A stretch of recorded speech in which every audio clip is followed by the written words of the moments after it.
l'évangile. C'est l'évangile.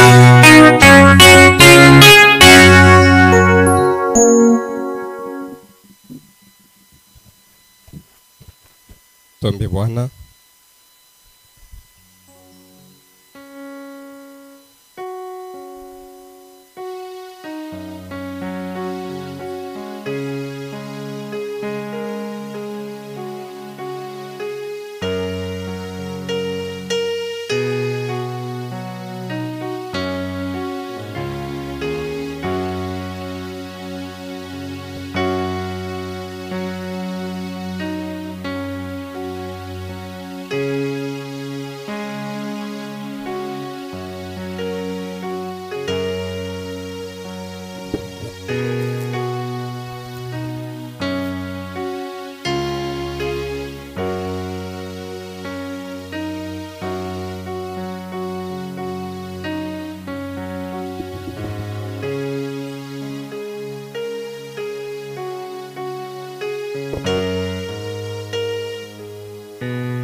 Dieu, ce soir, nous te disons merci pour ta bonté que tu manifestes pour nous. Seigneur Jésus, c'est un temps où nous avons la possibilité de nous recueillir auprès de toi, Seigneur. C'est un temps où nous avons la possibilité d'amener nos esprits dans ta présence afin d'obtenir les bénéfices qui sont attachés à la parole qui sera annoncée, Seigneur. Je demande maintenant, ô Dieu, en tant que fils d'homme, de m'écarter du chemin et de prendre ce corps fait de la poussière de la terre, afin de l'élever et d'obtenir et de donner à ton peuple la vie. Parce que tu as dit dans ta parole que toi-même tu es le chemin, la vérité et la vie. Nous demandons que tu nous assistes, Seigneur Jésus. Les enfants sont bénis chacun de son côté avec soit un problème, soit une maladie, soit il veut que quelque chose de fort se passe dans son âme. Je veux, Seigneur, que chaque soif soit comblée et que chaque problème soit résolu pour que nous puissions pour les œuvres que tu fais pour nous, Seigneur. Sois avec nous, mon Dieu. Bénis ton peuple, bénis-moi aussi. Écarte-moi du chemin et parle-nous tous pour que nous puissions être bénis dans le nom de Jésus-Christ. Amen. Amen. Le Seigneur vous bénisse richement. Bwana mibariki kwa utadiri. Nous allons nous tenir debout pour lire Tutashimama bwima njoo ya kusoma Jean chapitre 6. Yohana mstari ya 6 verset 44. Tasoma 44. Nul ne peut venir à moi si le Père qui m'a envoyé ne l'attire. Hakuna hata mmoja ule anaweza kuja kwangu kama Baba ule ananituma ashimuvute. Je le ressusciterai au dernier jour. Tamufufula siku ya mwisho. Que le Seigneur ajoute la bénédiction à la lecture de sa sainte parole. Bwana ongeza baraka kusomea neno la kitakatifu. En réalité, mon corps n'est pas vraiment totalement bien. Ukweli mwili yangu Ben, la pression que je sens sur mon cœur ne me laisse pas tranquille. Lakini mkazo ambao nasikia moyo wangu ainyate huru, surtout dans cette période, dans ce temps dans lequel nous sommes en train de vivre aujourd'hui. zaidi muhimu muda hiyo wakati ambao tunaishia hii mashiko mwisho, Et de voir comment le diable est en train de précipiter les événements avec une vitesse vertigineuse.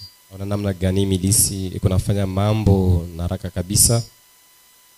Je sais que Dieu a placé quelque chose dans chaque ministre Najua kama Mungu anatia kitu fulani ndani ya kila mhubiri pour l'édification du corps de Christ. juu ya kuendesha mwili ya Kristo mbele. Mais quand je sens en tant que responsable, je sens le poids de quelque chose dans mon cœur. Lakini najua wakati nashikia bujitwa kitu fulani ndani ya moyo wangu kama mchungaji, Je pense que je trouve qu'il faut vraiment beaucoup presser pour aller libérer cette pression-là. najua kama inastahili kukamna kabisa njoo ya kwenda na kutosha ile mgazo. Alors ce soir, sur base du texte que nous venons de lire, Japo hii jioni kufuatana na hii maandiko tunatokea kusoma, je compte sur vos prières na tumania maombi yenu pour que je puisse rencontrer vraiment le besoin. Je pense qu'il y a un besoin dans le peuple. njoo nipate kupate kifikizio ambao kiko ndani ya taifa. Alors je vais parler sur ce que je vais vous annoncer au cours de mon exposé ou de ma prédication. Nitasemezea kuhusu mambo ambayo nitamiambia katika mahubiri yangu. Depuis un certain temps, Takuwa muda mrefu, et comme toujours, je suis les événements qui se passent dans le monde. na kwa kawaida mimi nafataka majambo ambayo yanafanyika kama ulimwengu, Parce que vous savez que même Frère Branham, il suivait aussi la radio pour être d'actualité. njoo mnajua hata ndugu Branham anaanza kufuata radio, njoo anza kufuata kila mambo inapitikana kila siku. Et j'ai constaté qu'il y a des guerres partout. Tazama naona kama kuko mavita palipote, Jusqu'à trouver des guerres même dans notre propre pays. njoo na kufika kuona kama kuko vita hata mu nchi yetu. À l'Est, par exemple, il y a une guerre qui a déjà fait plus de 20 ans. Hata kule ku west kule kuna kuwa vita ambayo inashukawia miaka 12. Et il y a en Ukraine une guerre qui s'est déclarée dernièrement. Huku mule mu Ukraine vita ambayo ilianza hii mashuka kwa Kongo, Et des blocs se sont dessinés.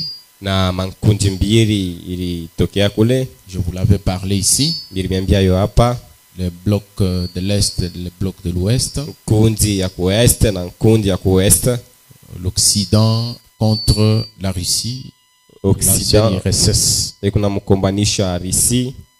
Et tout cela, ça éveille notre esprit par rapport aux prophéties qui ont été déclarées par notre Seigneur. Na ile yote na mwisho roho yetu kufuatana na maunabii ambao ilitolewa kwa nabii wetu. Et Frère Branham nous dit que ce sont des événements modernes rendus clairs par la prophétie. Na ndugu Branham anatuambia kama ni mambo ya leo yenyewe balitangulia kusema kwa nabii. Ce sont des événements qui nous signalent qu'il y a quelque chose de plus important qui arrive. Ni mambo ambayo inatuonesha kama kuna kwa kitu kimoja kia muhimu kabisa kinakuja. Alors, en regardant le niveau où le monde est arrivé, Na hivi mkutazama namna gani na palikani ulimwengu inafikia, bien que nous savons que ces guerres-là sont provoquées. hata vile tunajua kama ile mavita kuku batu pale banaichokoza, Donc, il y a les grands de ce monde qui se réunissent dans l'ombre, kuna kwa watu kubwa wa hii nchi ambao wanakutana fashi moya, qui planifient des guerres. wenyewe wanatarisha mavita. Mais de l'autre côté, Lakini ngambo ingine l'épouse doit être aussi à un certain niveau. bibi harusi anapaswa kuwa na hii watu fulani. Parce que toutes ces guerres-là, Njoo ile mavita yote, d'une part, ça montre aussi qu'il y a une guerre dans le spirituel. njoo mara namna ingine naonesha kama kuna kwa vita ingine mkiro. Il y a une bataille qui est en train de se mener. Kuna kwa vita moja ambao beko napikana. Et dans cette guerre, Frère Branham dit, Na mwile vita ndugu Branham anasema il n'y a que deux grands groupes de gens sur la terre. kuna kwa paka makundi mbili nene ya watu hapa Il n'y a duniani. que deux camps. Na kwa paka makambi mbili. Et ce camp-là, c'est le camp de Dieu, Na ile makambi ni kambi ya Mungu d'un côté, ngambo moja, et le camp de Satan, na kambi ya shetani de l'autre côté. ngambo ingine. une guerre constante qui a commencé depuis longtemps. Vita ya kila siku yenye ilianza masiku ya zamani. Donc nous avions eu le temps de prendre les événements qui se passent en Ukraine. Japo tulipata muda kuchukua mambo ambayo yanafanyika kule Ukraine. Du point de vue prophétique et de voir si cela accomplissait une partie de la prophétie sortie de la bouche de Frère Branham. Kufatana na unabii na maunabii na tulichunguza njoo kuona kama inafatana maunabii ambao ndugu Branham alitoa. Mais ce soir, je pensais que nous puissions descendre un peu. Lakini hii John nilitaka kama tupate kushuka tena kidogo Au niveau de notre vie.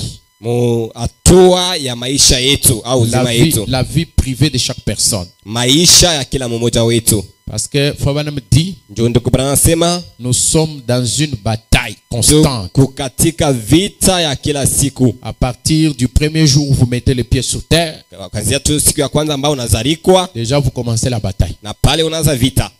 Et jusqu'à ce que vous quittez la terre, vous serez toujours dans la bataille. Na pale utaondoka ulimwengu utakuwa paka katika vita kila siku. Un message divin peut sortir pour vous dire, ujumbe ya kinabii anza kutoka njoo kwambia, mon fils, il y a beaucoup de combats. Mtoto yangu huko na vita mingi. C'est tout à fait normal, donc il y a des combats. Ni kwa kawaida kila mtu yuko na vita. Et à ton tour tu vas te demander, mais qui est en train de me combattre toujours? Na wewe utajiswali kama ni nani mwenyewe ananikombanisha hapa kila siku. Il ne s'agit pas d'un homme de chair et de sang. Haina mambo ya mtu wa mwili na damu. C'est une guerre spirituelle. Na kwa ni vita ya kiroho. Alors j'ai senti une pression na pale sikia mkazo kabisa pour aborder les choses dans cet angle-là. Njoo ya kusemezea bintu kufuatana ile lukumba. Pour vous faire comprendre que nous sommes dans une guerre constante. Njoo ya kumionyesha kama tuko katika vita ya kawaida. Et nous devons connaître les techniques du diable, les tactiques du diable et savoir les démonter. Na tunapaswa kujua manamna kupigana vita ya shetani na itafanya kama apate kushinda. Pour savoir répondre coup sur coup à chaque coup que le diable nous lance. Njoo tupate kujibia kwa kila ngumi ambao imilisi atatosha. Et c'est vraiment profond. Ni inakuwa ya upana kabisa. Et j'étais en train de suivre un documentaire. Nilikuwa nafuata filamu moja. On parlait de l'univers que Dieu a créé. Walikuwa nasemeza kuhusu vitu ambao Mungu anaumba. Et on expliquait que dans l'univers, anaanza kuonyesha kama katika ulimwengu, comme vous le savez d'ailleurs que dans ce monde ici, vile mnaijua kama katika ulimwengu hii tunaishia, il y a une terre qui est une planète, na kwa udongo ambao inakuwa planet moja habitable sur laquelle nous sommes maintenant, yenye tunaishia hapa sasa. Et cette terre ici est en train de faire ce qu'on appelle la rotation. Na hii udongo iko nafanya ile wanasemaka kuzunguluka. La terre tourne autour d'elle-même. Na udongo iko na uzunguluka juu yayo. Qui connaissent ça selon la science? Selon la science, la terre tourne autour d'elle-même. Banani banajua ile kufuatana na elimu. Pendant combien d'heures? Katika masaa ngapi? Pendant 24 heures. Donc quand nous avons le matin et l'autre matin, c'est que la terre a fait un tour. Katika masaa 24 wakati tunakuwa na asubuhi ingine, manake udongo inazunguluka. Donc de 6 heures à 6 heures. Manake kuanzia saa ya 6 heures kwenda 6 heures ingine. C'est ce qu'on appelle la rotation. Ndio yenyewe tunaita kuzunguluka. Mais pendant que la terre fait la rotation, wakati udongo inazunguka, elle est en train en même temps de faire aussi un autre mouvement. Iku katika pale kunafanya tena kutikisika kwingine. Je crois que ça va venir de vous là. Quelqu'un peut me dire ça s'appelle comment? Inaitwa je? Voilà, Frère Godet dit que c'est la translation. Na ndugu Godet anasema ni translation. Ce mouvement-là s'appelle la translation. Na ile kazi anaita translation. Et la translation cette fois-ci, c'est pas la terre qui tourne autour d'elle-même, mais elle tourne autour du soleil. Na ile translation sio udongo ambayo inazunguka peke yao, lakini kuna zunguka pembeni ya jua. Ce qui fait que pour que la terre fasse un tour complet autour du soleil, il faut combien de jours? Yeye anafanya kama udongo izunguke iishe jua yote na inastahili masiku ngapi? Pour combien de jours les sœurs qui sont allées à l'école? Inastahili masiku ngapi wadada ambao walifunza masomo? Pour combien de jours? Inastahili masiku ngapi? Des jours. Masiku 2. Pour que la terre puisse faire un tour entier autour du soleil, il faut combien de jours? Jo udongo ipate kuzunguluka jua yote mzima, inastahili masiku ngapi wadada wale waenda kwa masomo? C'est ça une année, non? Une année, c'est combien de jours?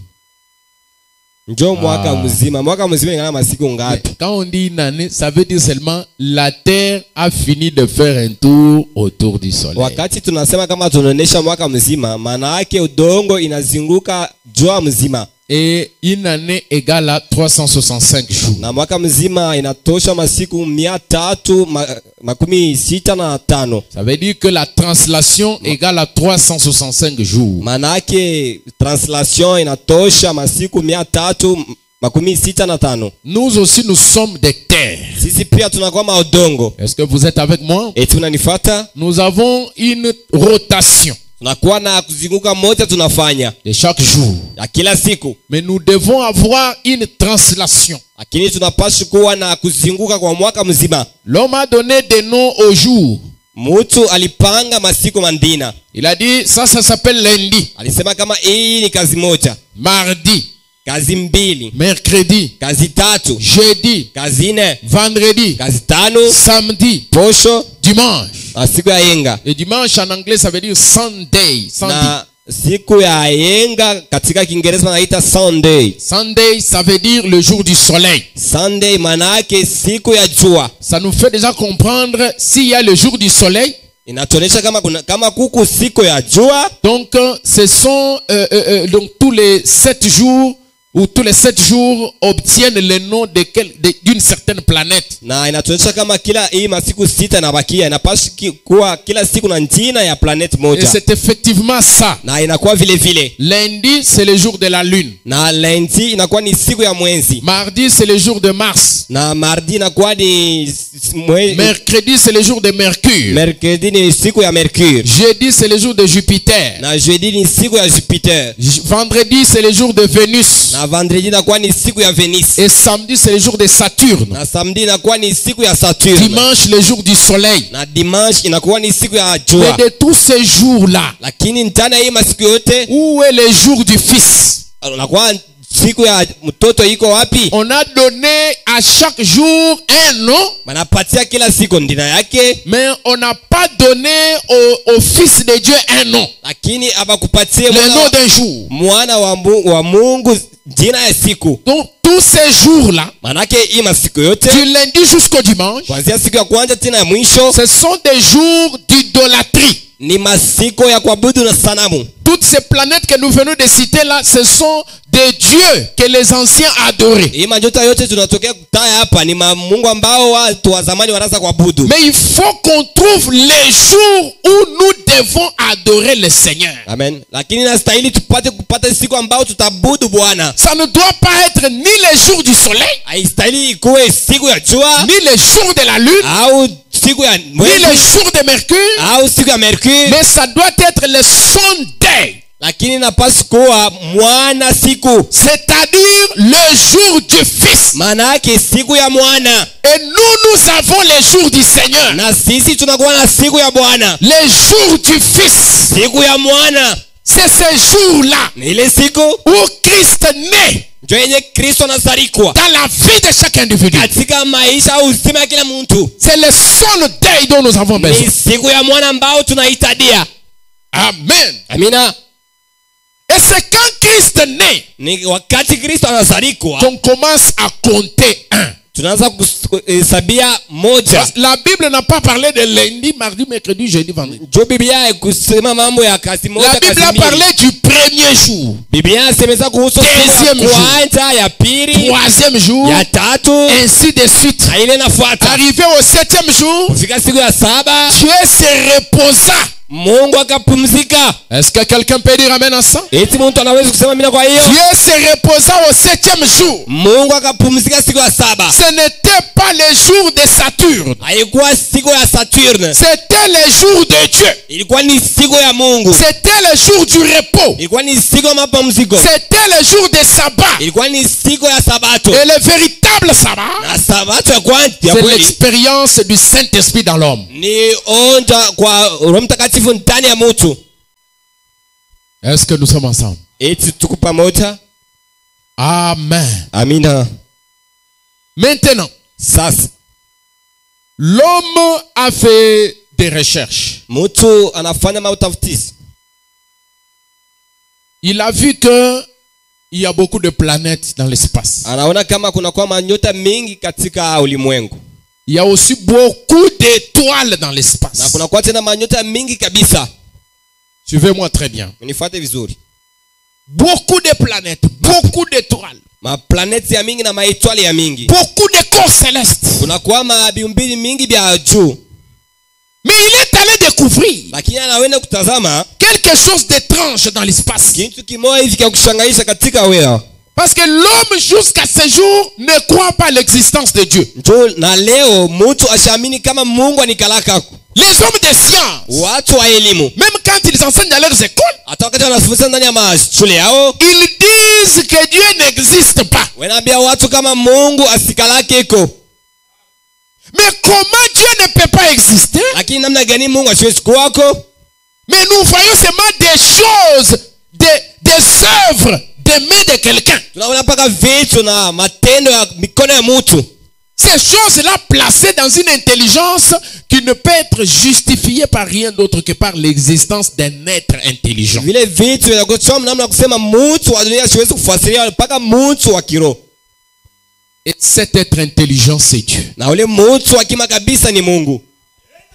Ils ont découvert qu'il y a beaucoup de lumière, beaucoup de corps célestes. Baliona kama kuna kwa mamili mingi ya mwewa. Ils ont découvert qu'il y a beaucoup de planètes. Aliona kama kuko masaili ya mingi. Ils ont découvert que l'univers est tellement intense. Aliona kama ulimwengu uko mnene kabisa. Ils ont découvert que l'univers est tellement grand. Aliona kama ulimwengu na kwa mkubwa kabisa. Et jusque-là, ils n'ont pas encore connu la fin de l'univers. Na tina hapa bayafika mwisho wa ulimwengu. C'est pour montrer que Dieu est grand. Ni sio kuonesha kama Mungu eko mkubwa. Parce que le fait qu'il y a l'univers, Sio kuna kwa tu ulimwengu. c'est-à-dire qu'il y a quelqu'un qui a créé l'univers. Maana yake kuna kwa mtu ambaye aliumba ulimwengu. Le fait qu'il y a des soleils Tuone kuna kwa tunaona manyota plus grands que le nôtre que nous avons, mwenye kushinya hii ambayo tuko nayo. ça prouve qu'il y a quelqu'un qui a créé ces soleils. Inatikisa kama kuna kwa mtu ambaye aliumba Le hii fait qu'il y a manyota. des planètes Kama mtu tunaona masaili. montre qu'il y a Dieu qui a créé ces planètes. Inaonyesha kama kuna kwa Mungu ambao aliumba hii masaili. Dieu dit à Job, Ya Mungu anamwambia où Ayubu, étais-tu quand je fondais la terre ulikuwa wapi wakati nilikuwa naweka misingi ya et ulimwengu? que je plaçais la pierre angulaire de la terre? Na nilikuwa naweka jibu ya kwanza ya udongo. Où étais-tu lorsque j'étais en train de créer le Grand Orient? Ulikuwa wapi wakati nilikuwa naumba hii mpichu kubwa? Lorsque j'étais en train de créer le zodiaque? Wakati nilikuwa naumba mazodiaka. Et que les fils de Dieu étaient en train de crier, de pousser des cris de Na joie. watoto wa Mungu walikuwa kulalamika na malalamiko ya furaha. Où étais-tu lorsque je faisais toutes ces choses? Wewe ulikuwa wapi wakati nafanya hivi vitu Oh, vyote? mes amis, lorsque je regarde ça, Oh, wanafika wakati natazama hiyo. les hommes de science qui ont découvert ça Watu wa siasa ambao walitazama ile. ne voient pas Dieu dans tout ça. Wabaone Mungu ndani ya vile vyote. Mais moi, je vois la grandeur de Dieu. Lakini naona utukufu ya Mungu. Et je me dis, Na ndingu najiambia si Dieu est capable de créer des choses aussi grandes, kama Mungu kuna maeneo ya kuumba vitu vikubwa kama hivi. alors lui, il est comment? Lakini Mungu yeye anapaswa kuwa namna gani? Lui qui a créé ces choses, Yeye mwenyewe anaumba vitu kubwa kama hivi. il est comment? Iko namna gani? Il est comment? Iko namna gani? C'est pourquoi le psaume dit, Tukamana masaburi nasema louez-le selon l'immensité de sa grandeur. umutukuze kufuatana na kubwa wake. Louez-le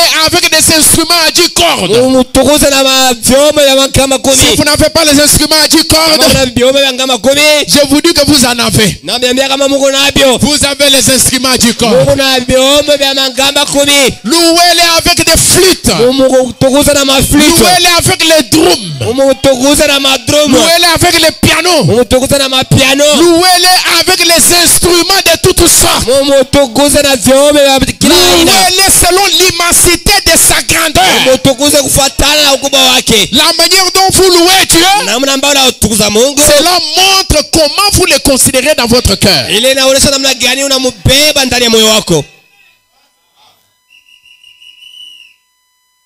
Amen. Amina. Et ils sont allés découvrir encore Na wanaenda kuona tena qu'il y a des espaces. kuna kwa ma espace C'est ça que nous allons parler. njoo yenyewe tutasemezea. Donc il y a des endroits Na kwa mafasi moja où des objets, au vitu moja ils sont nombreux, yenyewe inakuwa mingi kabisa. Pas dans ce ciel ici. Donc c'est plus loin. Donc c'est dans l'espace. Hapana hapa karibu hii mawimbi lakini mwewa. Frère Daniel, tu dors. Oui, c'est Daniel. Ce n'est pas ici dans ces firmaments que vous voyez. Huku nenda kulala. Hapana hapa karibu hapa. Mais c'est dans les espaces lointains. Lakini ni mwewa mbali kabisa. Au-delà même de notre galaxie. Kutambuka na hii galaxie yetu. Il y a ce qu'on appelle des trous noirs. Kuna kwa pale ambapo wanaita matour noir. Des trous, ce sont des trous. Matrou noir. Des trous comme un trou comme ça. Mantimu. On appelle ça trou noir. Wanaita yo mantimu meushi. Ntundu. Voilà, donc mjimu bon, je crois. Tundu, njimu, biobi moya. Des trous noirs. Mantundu meushi. Et écoutez ce qu'on dit. Na msikie kile wanasema? Définition du trou noir selon le dictionnaire. Mafasirio ya tundu mweusi ambao kufatana na kamusi. On dit c'est un objet astronomique. Nasema inakuwa ni kintu kimoya kia astronomique. C'est une région de l'espace. Nakuwa ni fasi mo munene. Où la gravitation, donc la gravitation est tellement intense que rien ne peut s'en échapper. Enyewe ya kusema hii nguvu ya bukokoto iko ya nguvu kabisa. Même pas la lumière. Hapana hata nuru. Donc c'est un trou. Nakuwa ni tundu moja. Une région. Pali moja. Où il y a une force attractive très puissante. Enyewe panakuwa nguvu ya mvuto inakuwa ya nguvu kabisa. Ça peut avaler des planètes. Inaweza kumeza maplaneti. Si une planète s'aventure tout près là, kama tu sayari moja inakaribia pale karibu, elle est désintégrée et elle est attirée. Na itavutiwa. On dit même les soleils. Banasema hata jua yenyewe. Même les étoiles plutôt. Hata manyota nataka kusema. Peuvent être avalés par ce trou noir. Inaweza kumeziwa kwa hii tundu mweusi. C'est-à-dire, et cet objet-là, ce n'est pas quelque chose que de palpable, de touchable comme ça. Manake kile kitu sio kitu kia kupapasa. Et on ne sait même pas découvrir où ça y est. Na abajua namna gani ya kujua kama iko fashi fulani. Mais on va seulement voir le comportement des planètes et des étoiles qui sont autour d'elles. Lakini bataona tu namna kutumika ya maplaneti na kwa kando kando yayo. Il y a un trou noir ici. Kuku tundu mweusi hapa. Là-bas, même si vous envoyez une fusée, pale hata kama unatuma fusée, elle va être attirée. Bataivuta. Elle va être absorbée. Bataimeza. Et cela m'a inspiré. Na ile inaniongoza kabisa. Et je me suis dit, na nikajambia, s'il existe des trous noirs, kama kuna kuwa matundu mweusi qui avalent même les étoiles, yenye inameza hata manyota, qui attirent même des planètes, yenye inavuta hata masayari, qui peuvent attirer même la lumière, yenye inaweza kuvuta hata nuru, est-ce qu'il ne peut pas y exister des trous blancs? Eti hawezi kuwa matundu nyeupe? Je suis allé, j'ai tapé encore trou blanc. Na niaenda tena nikapiga tundu nyeupe. Et j'ai trouvé qu'on donne la définition. On dit c'est un objet hypothétique. C'est-à-dire quelque chose qui n'existe pas. C'est l'inverse du trou noir. Dont la matière se dégage. On dit un trou blanc. Ah, c'est ça qui m'a fait du bien. Est aussi appelé la fontaine blanche. Alléluia. Amina. Donc si l'homme blanc, lui il dit qu'il n'existe pas de trous blancs. Mais moi je vous informe ce soir, sous l'autorité de la parole, qu'il existe une fontaine blanche. Et cette fontaine blanche, c'est l'inverse des trous noirs. Est-ce que quelqu'un peut dire amen? Amen. Amina. Les trous blancs avalent les étoiles. Tundu nyeupe kuna meza manyota. Mais les étoiles, Lakini manyota c'est aussi le type de fils de Dieu. inakuwa tena mfano wa watoto wa Mungu. Les étoiles, Manyota ce sont les enfants de Dieu. ni watoto wa Mungu. Dieu dit à Daniel, Mungu anamwambia Danieli, les gens qui croiront cette parole, watu ambao wataamini hii neno, c'est-à-dire manake ces gens-là, wale watu leur connaissance augmentera elimu yao, ujuzi yao itaendea au kabisa. temps de la fin. Wakati ya mwisho Ils brilleront comme des étoiles. watanga kama manyota. Et Dieu dit à Job, Na Mungu anamwambia Ayubu, où étais-tu quand je fondais la terre? ulikuwa wapi wakati ulikuwa unatia misingi? Job chapitre 38 verset 4. Ayubu 38 mstari ya 4. Dis-le si tu as de l'intelligence. Uniambie kama kuna hekima. C'est alors que les étoiles du matin éclataient en chantant d'allégresse. Ewe manyota asubuhi kwa naangaa mkuima mamimbo. Et que tous les fils de Dieu poussaient des cris de Na joie. watoto wa Mungu wote wakana amiga mamiko ya Alléluia. Amina. Même Dieu dans le livre de la Genèse, Hata Mungu katika kitabu cha Mwanzo, il parle des enfants d'Israël, il les compare aux étoiles. kuna semeza kuhusu watoto wa Israeli anafananisha na manyota. Il dit à Abraham, Anamwambia Ibrahimu, ta postérité sera comme les étoiles du ciel. uzalo wako utakuwa kama wanyota wa Est-ce que vous croyez que vous êtes des étoiles? tunaamini kama Mungu wanyota? Oui, nous sommes les étoiles du temps du soir. Ndio tutakuwa wanyota wakati ya mwisho. Nous sommes appelés à briller par notre lumière. Tunakubaliana kubuganga kama manyota. Il faut même dire cette lumière Ndio nasema hii mwangaza elle vient du grand soleil. inatokea kwa jua mkubwa. Nous prenons cette lumière Tunachukua ile nuru et nous éclairons notre entourage. na tunaangazia kando kando yetu. Nous sommes des étoiles. Tunakuwa manyota. Mais remarquez une chose. Lakini mtazame kitu moja. Le trou noir, lui, Tundu mweusi yo il n'a pas le respect. haina na adabu. Il désintègre même les étoiles. Ikuna meza hata manyota. Et quelle étoile? Lakini manyota gani? Ce sont les étoiles Ni manyota, qui s'aventurent tout près de lui. ni manyota ambao ikuna karibia kando kando yake. Il y a une force de gravitation terrible. Kuna kwa nguvu moja, mvuto ya nguvu kabisa. Déjà, vous savez que sur la terre, nous avons une force de gravitation. Na mnajua kama hapa ulimwengu tutakuwa na nguvu ya mvuto. C'est pourquoi lorsque vous jetez un objet en l'air, Tuko maana wakati unatupa kitu ça ne juu continue pas.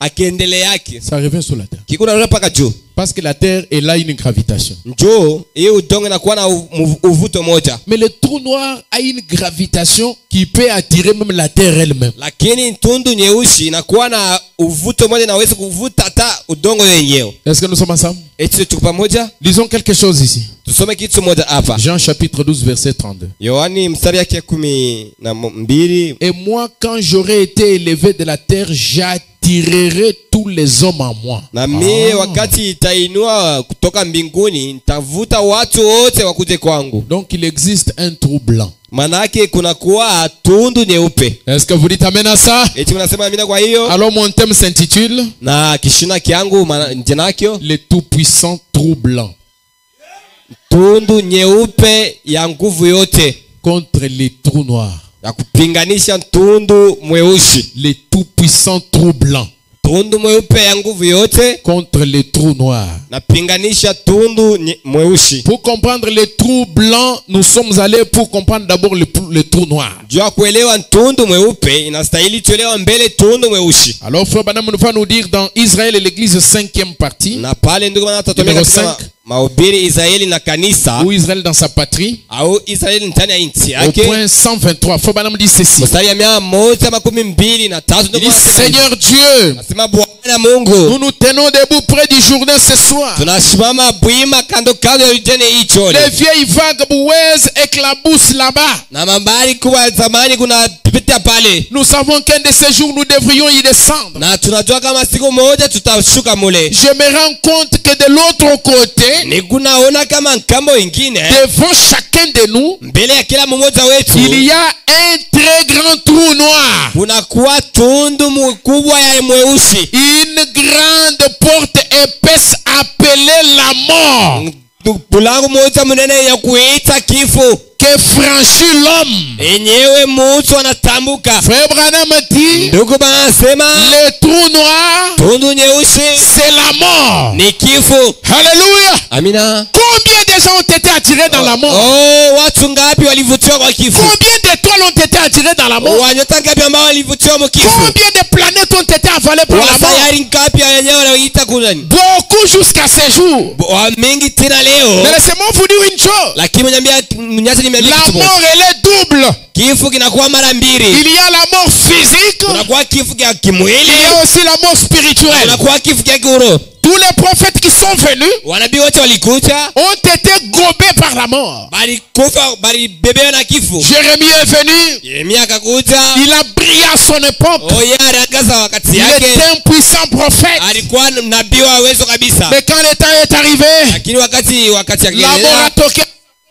kifo kikapiga mlango Est-ce que yake. nous sommes ensemble? Eti tuko pamoja. Et ça y est venu. Na Isaya naye pia Il a akakuja. prophétisé puissamment. Akatabiri nguvu. Il a parlé même de la venue du Messie. Akasemeza kuhusu kuja kwa Mesia. Quand le temps est venu, Wakati inenea le trou noir l'a gobé. na tundu nyeusi kamkokota. Tous les prophètes et les serviteurs de Dieu, même Moïse, il est mort. Wanabii wote hata Musa naye pia alikufa. Mais des années plus tard, Lakini miaka mingi yenye kupita, un homme est venu, mtu mmoja akakuja né tout simplement sur la terre comme un bébé. mwenye kusalika hapa ulimwengu kama bebe, Mais il était un homme spécial. lakini alikuwa mtu wa kipekee. Il est allé, Akaenda au lieu qu'il puisse rester dans la mort, pahali ya kubakia ndani ya kifo, il est ressuscité le troisième jour. yeye akafufuka siku ya Et tatu. quand il est revenu, Na wakati akaluria, il a crié. akaamika, Il a dit, mort, akasema kifo, où est ton aiguillon? nguvu yako iko wapi? Tout noir. Wewe tundu mweusi,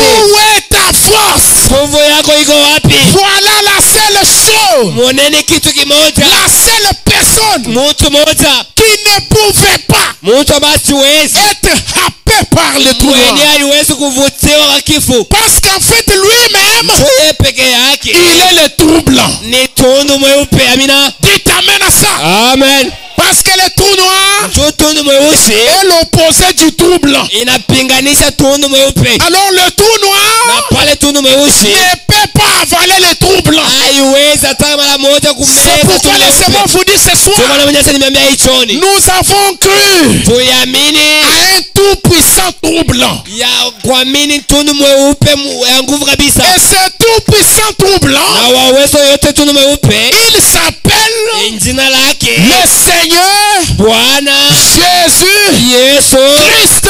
Kristo. Est-ce que vous êtes avec moi? Eti tuko pamoja. Il a avalé toutes nos souffrances. Anameza mateso yote yetu, Il a avalé tous nos péchés. anameza mazambi yote, Il a pris tous nos manquements. anabeba makosa Oh, yetu j'aime yote. tellement Jésus. Oh, mimi nampenda Yesu Il a kabisa. pris tout cela sur lui. Anabeba ile yote juu Il yake, a transporté cela anachukua ile jusqu'au calvaire. arena Kalvario, Et là sur le calvaire, na ule Kalvari avec toutes nos faiblesses, na maelekezo yetu yote, tous nos péchés, mazambi yote, il a dit, oh Père, akasema oh Baba, pourquoi m'as-tu abandonné? oh chwali unaniacha. C'était un trou qui s'est créé. Ilikuwa ni tundu moja ambao Un trou qui s'est créé. ilikuwa ni tundu moja Et il a inatoka, pris tout cela, anachukua ile yote, l'est allé, anaenda nayo les jeter dans le trou noir. tupa ndani ya jibu mweusi, Il les a amenés anaenda nayo plus profondément. chini kabisa. Et frère Branham a dit, Na ndugu anasema nos péchés mazambi ne yote peuvent plus remonter dans sa mémoire. haiwezi tena kurudia ndani ya akili yake, Il les a oubliés. anaisahau. Nous sommes juste devant ses yeux. Sisi tuko haki mbele yake. Ce soir, Hii jioni je vous annonce tunamiambia un homme mtu mmoja qui est appelé jina lake le Seigneur Jésus-Christ, Bwana Yesu Kristo, le trou blanc. tundu mweupe. Est-ce que vous dites amen à ça? eti mnasema mina kwa hiyo Gloire au Seigneur Jésus. utukufu kwa Bwana Yesu. Quelle est cette attraction sur la montagne? Ni uvuto kani kuiye mulima. Paragraphe 67. Mstari ya 67. Frère Branham dit, Tunasema quelle était plus tard l'attraction dans les prétoires de Pilate? ilikuwa ni nini uvuto ndani ya kambi ya Pilato? Quand ce berger jeta un bâton par terre Wakati mchungaji akatupa bakora chini et que cela devint un serpent, na ile ikakuja nyoka. Dieu accomplissait sa promesse à Moïse. Mungu alikuwa anatimia maneno lake ndani ya Musa. Quelle était cette attraction à la mer morte? Ilikuwa ni uvuto kani kuiye mari. Quand ces cavaliers de Pharaon étaient tous surpris, Pande farasi wa Faraoni alishitusha. quand ils virent un vent descendre des cieux Wakati akaona zuruba kubwa inashuka kwa mbingu et séparer de part et d'autre la mer rouge, na kukata mai mwekundu. et un groupe de pauvres esclaves marchant dans l'obéissance Na à Dieu kundi ya watu wanakuwa wanatembea traversaient cela à sec. wakatembea pale bila kukusa mai. Qu'était-ce? Qu'est-ce qu'il va poser? Ilikuwa ni nini? Qu'était-ce? Ilikuwa ni nini? C'était Dieu Ilikuwa ni Mungu tenant sa parole. ilikuwa nasika neno lake. Frère Branham dit, Ndio wanasema la mort s'éloigna. kifo kikajitenga, Un peuple vivant traversa. taifa ya kuishi kuna Et un ikatamka, peuple spirituellement mort, na taifa ya kufa mkiroho essayant d'imiter cela, mkujaribu kufuatilisha ile se noya. ikatumikisha ndani ya C'était maji. Dieu accomplissant la prophétie Ilikuwa ni Mungu inatimiza unabii et faisant l'histoire. na kuna fahari hadisi. C'était l'attraction à la mer morte. Ilikuwa ni uvuto kwa mahali ya kifu. Est-ce que nous sommes ensemble? Tuko pamoja. Si le trou noir est la mort, Kama tundu mweusi ni kifo, alors le trou blanc c'est la vie. na pale tundu mweupe ni uzima. Dites un amen très fort. Musema mina nguvu. Et cette vie-là, Na ile uzima c'est un homme. ni mutu. Jean chapitre 14 verset 6. Yohani mstari yake ya 14. Jésus lui dit, Yesu akamwambia, je suis le chemin, mie niko njia, la vérité ukweli et la vie. na uzima. Vous dites amen à ça? Nasema ina kwa hiyo Pour échapper au trou noir, njia kukimbia kutundu mweusi il faut être une étoile à l'intérieur du trou blanc. inastahili kuwa nyota inakuwa ndani ya tundu mweupe. Parce que c'est la seule chose Joni kitu kimoja qui ne peut pas être avalée par le trou noir. enyewe tundu mweusi haiwezi kumeza. C'est la seule chose Ni kitu kimoja qui peut vaincre le trou noir. enyewe inaweza kushinda tundu mweusi. Crois-tu cela? Unaamini ile? Paragraphe 1. Frère Branham dit, Mstari ya kwanza ndio anasema, j'ai dit, nikasema l'évangile injili est la plus grande attraction que le monde ait jamais ni connue. uvuto kubwa ile ulimwengu yaonaka kamwe. Est-ce que vous croyez que c'est la vérité? Eti mnaamini kama ni kweli? La plus grande attraction. Ni uvuto kubwa. La plus grande attraction. Ni uvuto kubwa. C'est l'évangile. Ni injili. Frère Branham dit, Ndio anasema, il lit l'écriture, il dit, j'ai dit, anasoma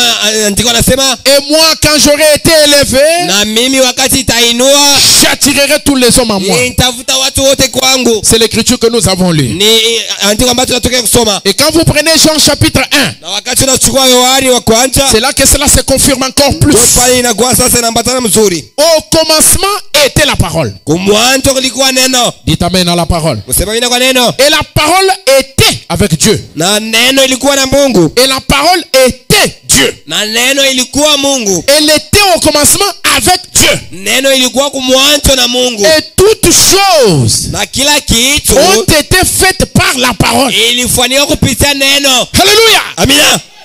La caractéristique, l'une des caractéristiques du trou blanc, Na mambo mfano ingine ya tundu mweupe, on dit que c'est de là que se dégage la matière. na nasema ni kule kunatokea machwe. Le trou blanc, le trou noir avale la matière, Na tundu mweusi kunavuta vitu, fait disparaître la matière. inapotesha vitu, Mais le trou blanc, lui, lakini tundu mweupe yoyo il crée la matière. ikunaumba vitu.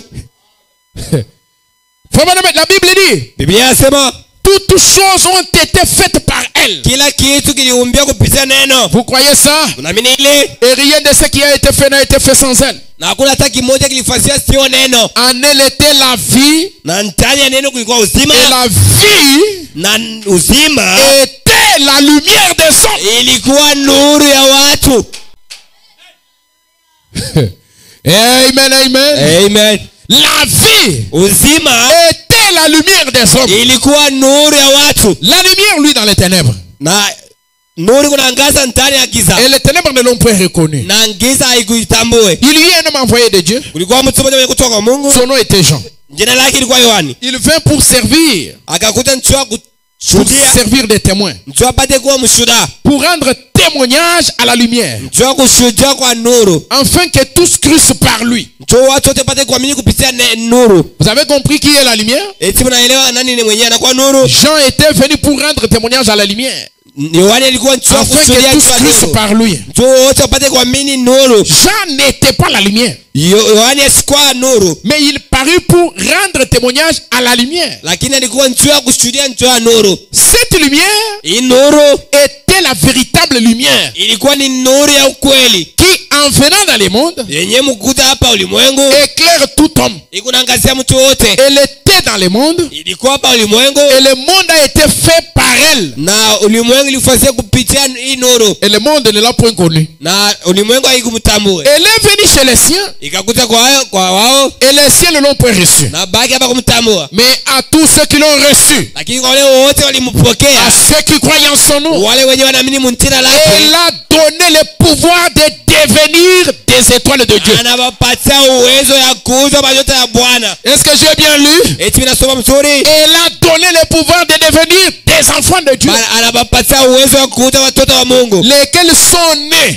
wenyewe wanazarikwa non du sang, hapana kupitia damu ni de la volonté de la chair, au kupitia mapenzi ya ni mwili de la volonté des hommes, au kupitia mapenzi ya watu, mais de Dieu. lakini kupitia mapenzi ya Mungu. Et la parole Na neno a été faite chair, ilifanyika mwili, elle a habité parmi nous, iliishi katikati yetu, pleine de grâce yenye kujaza na rehema et de vérité. na yenye kujaza na Et ukweli, nous avons contemplé sa gloire, na tulitazama utukufu wake, une gloire comme la gloire du Fils unique venu du Père. utukufu kama utukufu ya mwana wa kipekee mwenye kutokea kwa Est-ce que Baba. quelqu'un peut me donner un grand amen? Eti mtu anaweza kunipatia amina? Voilà le trou blanc. Njoo yenyewe tundu mweupe, La parole, neno, Christ, Kristo, l'évangile. injili. Amen. Amina. Elle a une forte attraction. Kuna mvuto ya nguvu kabisa, La plus grande attraction qui ait jamais existé. mvuto ya nguvu kabisa, ila ya kuyakako. Il y a eu encore une autre attraction. Kulikuwa tena uvuto ingine. Parce que le trou noir attire, mais le trou blanc il attire. Njoo tundu mweusi kunavuta na tundu mweupe nayo kunavuta. L'arche de Noé. Safina ya Noa, Frère Branham dit que là il y avait une attraction. ndio anasema mule ndani mlikuwa uvuto. Est-ce que vous dites amen à ça? Eti wanasema mina, kwa hiyo La bonne en tout cas. uvuto ya ukweli ya mzuri, La voie à laquelle Dieu a pourvu. ndio ambao Mungu anatayarisha. Du 1er décembre 53 Ya kubiria msengantroa au paragraphe 30. mstari ya 13, Frère Branham dit, ndugu Branham anasema, mais je vous assure, lakini ameatikishia, il y avait une attraction telle que même la création animale a compris que quelque chose n'allait pas. kulikuwa uvuto mmoja mnaona kusema hata hii manyama inaelewa kama kuku kitu kimoja kitemee mzuri. Lorsqu'un événement arrive dans un temps donné, Kama mambo fulani nafika mu wakati fulani, les animaux banyama sont parmi les premières créatures qui saisissent ça. inakuwa wakati wa kwanza kushikia ile mambo. Vous avez vu dans cet âge, Mnaona mwa hiki kizazi Dieu a accompli sa parole. Mungu alitimiza neno lake. L'opossum a quitté la brousse Oposoma akaondoka mpori, et venu reconnaître le don de Dieu aujourd'hui. anakuja kutambua zawadi ya Mungu leo. Parce qu'il y avait le trou blanc là-bas. Ndio kulikuwa tundu mweupe kule Amina, Il a été attiré. alivutiwa. C'était la présence du Dieu tout-puissant dans un homme. Ilikuwa ni uvuto wa Mungu wa uwezo wote ndani ya mtu, Un animal dans la forêt. nyama ndani ya pori. N'est-ce pas la même chose qui s'est passée à l'époque de Noé? Esa kila kitu kimoja kilifanyika wakati ya Noa. Nous sommes en train de revivre exactement le même tableau Tuko aujourd'hui. nenda na kuishi mambo moja moja leo. Parce que nous avons vu Tuliona les animaux de la forêt wanyama wa mwitu reconnaître la présence de Dieu dans un homme. kululia na kutambua uwepo wa Mungu ndani ya mtu. Il n'y avait pas de clôture. Hakukuwa maclôture, Il y avait des maisons qui n'avaient pas de clôture. kulikuwa manjuma ambayo ilikuwa na Mais clôture, chez Branham, il y avait une clôture. lakini kwa Abrahamu kulikuwa clôture. L'animal est venu Nyama nakuja et l'a attendu aussi son temps. na anaongolea naye wakati yake, Et Dieu na Mungu a guéri cet animal. anamponya ule nyama, L'animal a dit merci. na ule nyama akasema asante. Elle est retournée dans la forêt. analulia mpori. Amen, amen. Amina amina. C'est ce qui se passe à l'époque de Noé. Ndio kenye kilifanyika wakati ya Noa. Frère, madame dit, Ndio wanasema la création animale na miumbili ya nyama a compris que quelque chose n'allait pas. ikaelewa kama kuku kitu fulani kitembea vizuri. À l'époque, Noé prêchait. Na ile wakati ya zamani Noa alikuwa Il anahubiri. disait aux gens que la pluie va tomber. Alikuwa anaambia watu kama mvula itanyesha. Tout comme aujourd'hui, Sasa vile leo nous disons aux gens qu'il y a une tempête qui vient. tunaambia watu kama kuku zuruba moja na Il y kuja. a une grande tempête spirituelle qui vient. Kuku zuruba moja ya kiroho na kuja. La terre sur laquelle nous sommes Udongo ambao tunaishia subira un feu. itachomewa. Nous annonçons la bonne nouvelle. Tunatangaza habari njema. Nous annonçons l'évangile. Tunatangaza injili. Et il y a ceux qui sont attirés par Na l'évangile. kuna kwa watu ambao wanavutiwa kwa Ceux injili. qui sont attirés par l'évangile, Wale wenyewe wanavutiwa kwa ce ne injili. sont que ceux qui étaient dans la pensée de Dieu. Mpaka wale walikuwa mu mawazo ya Mungu. Ceux-là qui étaient des étoiles avant d'être sur la terre. Wale wenyewe walikuwa wanjota kabla kuja hapa Ce sont duniani. eux qui sont attirés en Dieu. Ni wale wenyewe wanavutiwa kwa Mungu. Et beaucoup sont en train de se disperser, de faire n'importe Na quoi. mingi kabisa wanaenda na kwenda fasi nyingine na Frère kufanya me vitu dit, vibaya. je peux voir la vieille mère oiseau pêcher là-haut. Ndugu anasema mimi naweza kuona mama ndege mkubwa kwenye kusimama pale Et le juu. père oiseau chantant simplement sans Na arrêt. baba ndege wenyewe kunaimba bila kusimama. Au premier coup de tonnerre, Munguruma ya kwanza, la première fois que les signes et les prodiges ont commencé à se produire, mara kwanza ile miujiza na malama inafanyika. je peux voir le père oiseau dire, Na Yesu kuona baba ndege kusema, chère mère, mama viens, kuja mbele. allons directement dans l'arche. Twenda mara moja mu safina. Parce que c'est exactement ce que Noé avait annoncé. Joni kweli kweli kile Noa alitangaza. C'est l'esprit de Dieu qui agit en nous. Ni roho ya Mungu inatumika ndani mwetu. Allons dans l'arche. Twenda ndani ya safina. Frère Branham avait la capacité d'entendre le langage des animaux. Ndugu Branham alikuwa na maeneo ya kushikia vile bandege beko nasumuria. Il dit, je peux entendre Nasema naweza kusikia le père oiseau baba ndeke dire à la mère oiseau, kwambia mama ndeke. tu sais ce que Noé a dit, hein? Unajua kile Noa alisema? C'est ce qui commence à se produire. Unajua kenye kinaweza kufanyika hapa. Allons vite entrer dans le trou blanc Twende kwa mbio tukiingia ndani ya tundu mweupe. pour ne pas tomber dans la mort. Ndio tushanguke ndani ya kifo. Je peux voir la vieille mère chameau Mimi naweza kuona mama Shamo. là, broutant sur le flanc de la colline. Kuna kula mayai kule juu ya mlima. Et les chameaux mal par là. Na pale baba Shamo kusema Lorsque le premier éclairage jaillit dans les cieux wakati mwangaza kwanza ilionekana mbingu. et que les signes et les prodiges ont commencé à apparaître. Na mamitiza na malama inaanza kuonekanika. Est-ce que vous pouvez comprendre le langage de Frère Branham? Eti unaweza kushikia kusema kwa ndugu Branham. Les signes et les prodiges, est-ce qu'il parle du temps de Noé? Malama na mamitiza eti inasemezea kuhusu wakati ya Noa. Lorsqu'il a vu Wakati aliona le signe commençait à apparaître, malama inaanza kuonekanika. les feux rouges clignotant signe de sa venue. Moto mwekundu ile kunapiga alama ya kuja kwake. Lorsque les animaux ont vu Wakati wanyama kaona un homme tourner le dos à l'assemblée mtu mmoja kunatupia mkongo et watu manifester les signes na messianiques, kuonesha alama ya kimasamina, ils ont compris wakaelewa que ça c'est le dernier signe na kusema hii ni alama ya mwisho avant que le fils promis n'apparaisse. kabla mwana wa maadi aonekane. Lorsqu'ils ont vu l'enfant finlandais ressuscité, Wakati bakaona mtoto kufanana mwenye kufufua, ils ont compris. bakaelewa Ils ont compris bakaelewa et ils ont accouru vers l'arche. na bakakimbia kwenda msafina. L'arche ce soir c'est le message du temps de la fin. Amen. Safina hii choni ni ujumbe wakati wa mwisho. Et l'arche Na c'est safina le type de Christ. ni mfano ya Kristo. Venez vers l'arche. Oh, mkuje kwa Vous qui safina. traînez encore dans le péché, Nini wenyewe vous qui êtes encore dans la rétrogradation, nini wenyewe kunarudi nyuma. vous qui êtes en train de marcher à pas pesant, Nini wenyewe kunatembea pole pole. en train de marcher à pas pesant, Kunatembea pole pole. laissez-moi vous dire, Acha niambie les signes qui apparaissent là, maalama ambayo inaonekanika, même les signes dans les cieux, hata maalama kumbingu, le soleil qui devient noir obscurci, jua ambayo inakuwa mweusi kabisa, la lune qui devient rouge sang, mwezi ambayo inakuwa mweusi les kabisa, tremblements de terre, na kutetemeka kwa bulongo, les guerres et le bruit des guerres, mavita na malalamiko ya vita. cela doit causer un déclic dans notre tête Ile inapaswa kuamsha kichwa ndani ya kichwa chetu, pour que nous puissions nous réveiller, na njoo tupate kuamuka, quitter la position nonchalante tutoke hali mubaya, pour venir vers l'arche. njoo kuja msafina. Parce qu'il y a une attraction onction. Si nous avons été prédestinés à passer au-dessus du jugement de Dieu, nous devons être attirés. Quelque chose doit nous attirer vers les trous blancs de Dieu. Et les trous blancs s'appellent Jésus.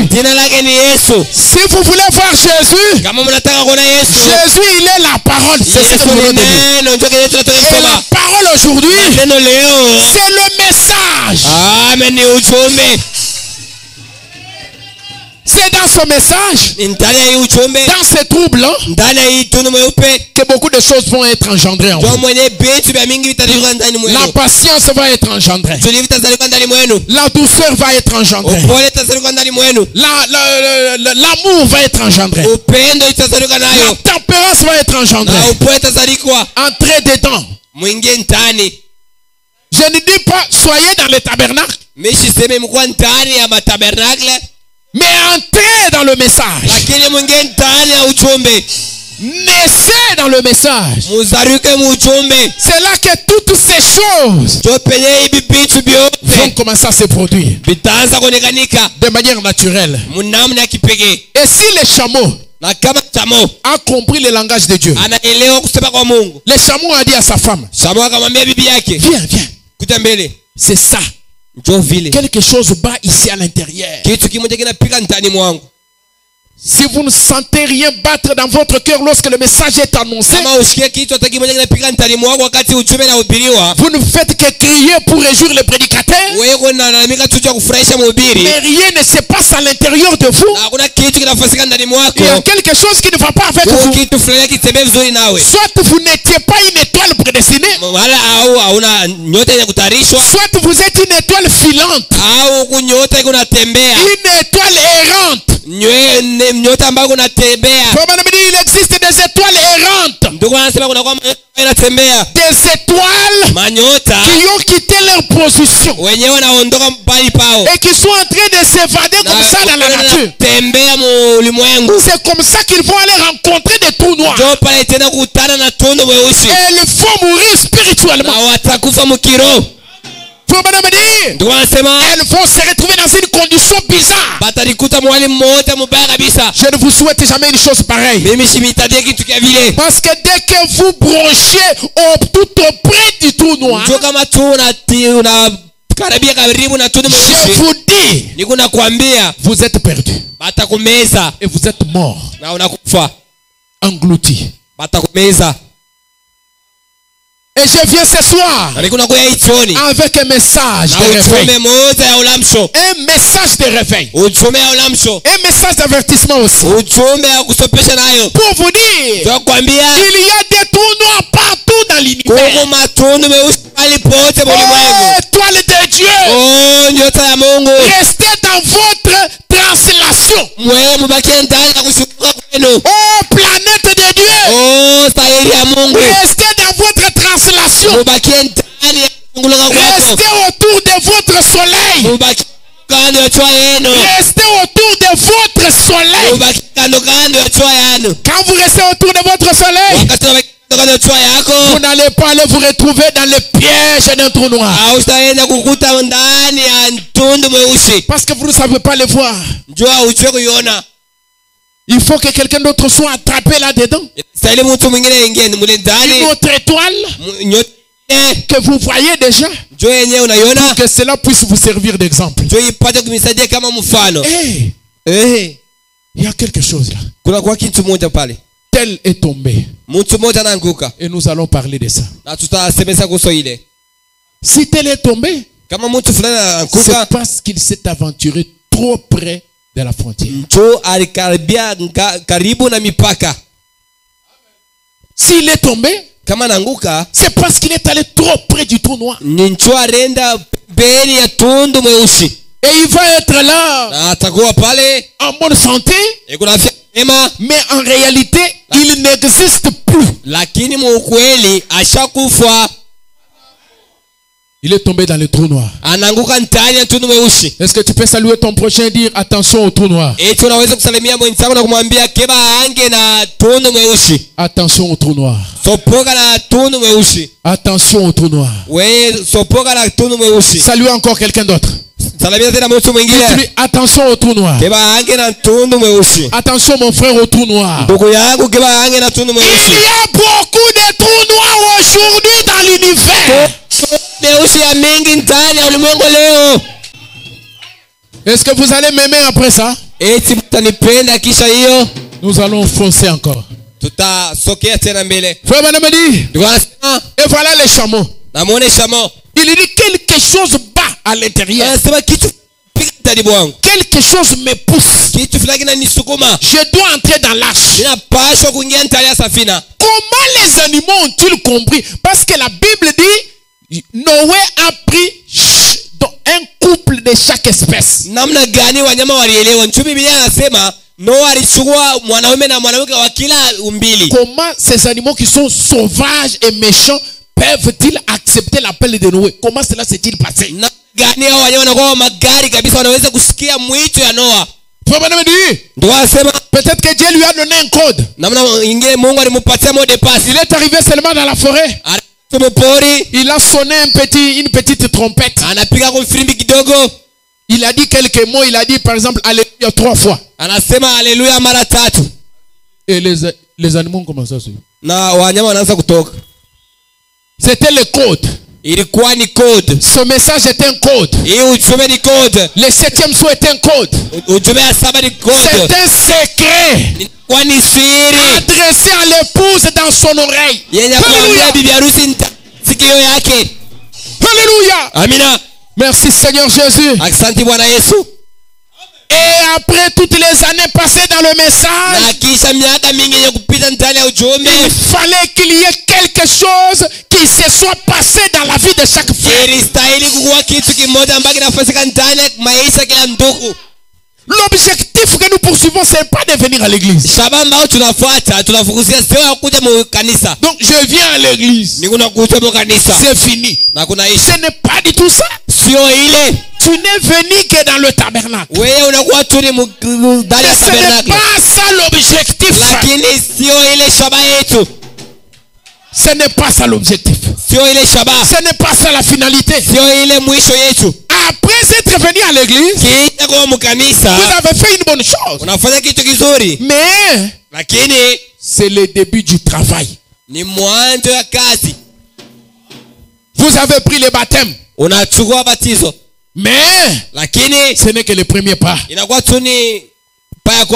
Vous avez des pas à mener encore plus loin. Frère Branham dit qu'il y a 3 marches vers la grande porte des perles. Commence à entrer dans le vif de la matière. C'est encore l'introduction. Frère Branham, je lis d'abord la citation. Je vois que quand je lis chaque phrase, il y a toujours des choses qui viennent. Et le chameau a dit, je dois entrer dans l'arche. Je dois entrer dans l'arche. En d'autres termes, je dois naître de nouveau. C'est une décision. C'est une détermination. Je dois entrer dans l'arche. Il y a quelque chose qui m'attire. Je sens quelque chose à l'intérieur de moi. Je sens une profondeur qui attire la profondeur. Je dois entrer dans l'arche. L'arche, ce n'est pas ce tabernacle. L'arche, c'est Christ. Je dois naître de nouveau. Je dois entrer en Christ. Alléluia. Amina. Toutes les frustrations, tous les doutes et l'incrédulité, je dois laisser ça en arrière. J'ai une route à parcourir. Frère Branham dit, je vous assure, Dieu avait préordonné qu'ils entreraient dans l'arche. Même le fait d'entrer en Christ, c'est une préordination. Vous devez être préordonné à naître de nouveau. Vous devez être préordonné à rencontrer Christ c'est dans votre vie. Avant que Saul ne devienne Paul, même quand il entrait dans des maisons, quand il perçait des portes, quand il amenait lier les chrétiens, il était préordonné. Dans cet état-là, mais il était préordonné. Dieu savait que Paul, un jour, devait changer de destination. Mais toi, tu as déjà mis un pas. Tu es déjà dans le message. Tu as pris ton baptême. Ne laisse pas par là. Tu as été préordonné.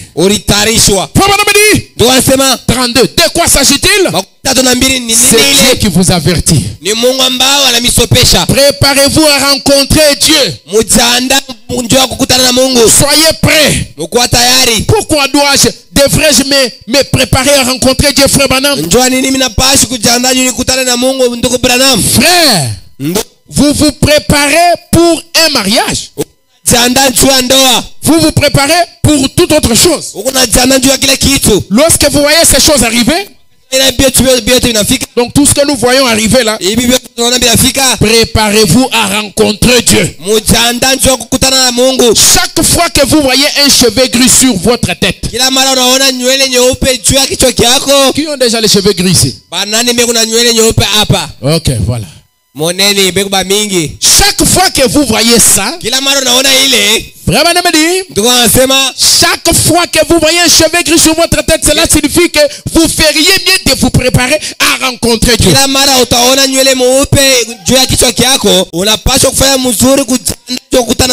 Chaque fois que vous voyez vous passer devant l'établissement d'un entrepreneur de pompes funèbres,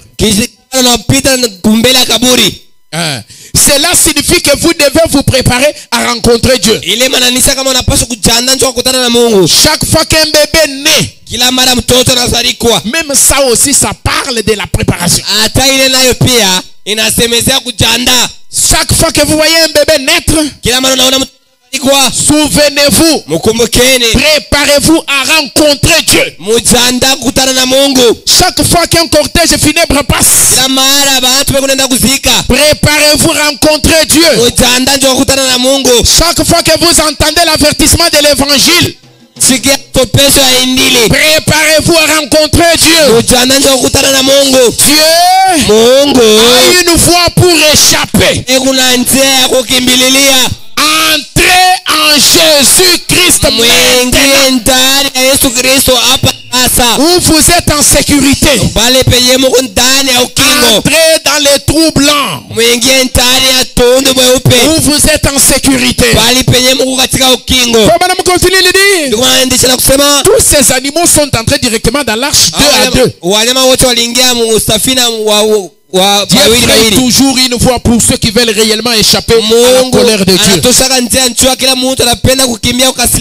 En allant plus loin, nous pouvons penser à bien des choses. Je peux penser à Job, l'un des plus anciens livres de la Bible. Je peux m'imaginer Job qui se tient là, le corps couvert d'ulcères. Parfois les gens disaient, eh bien, Job avait péché.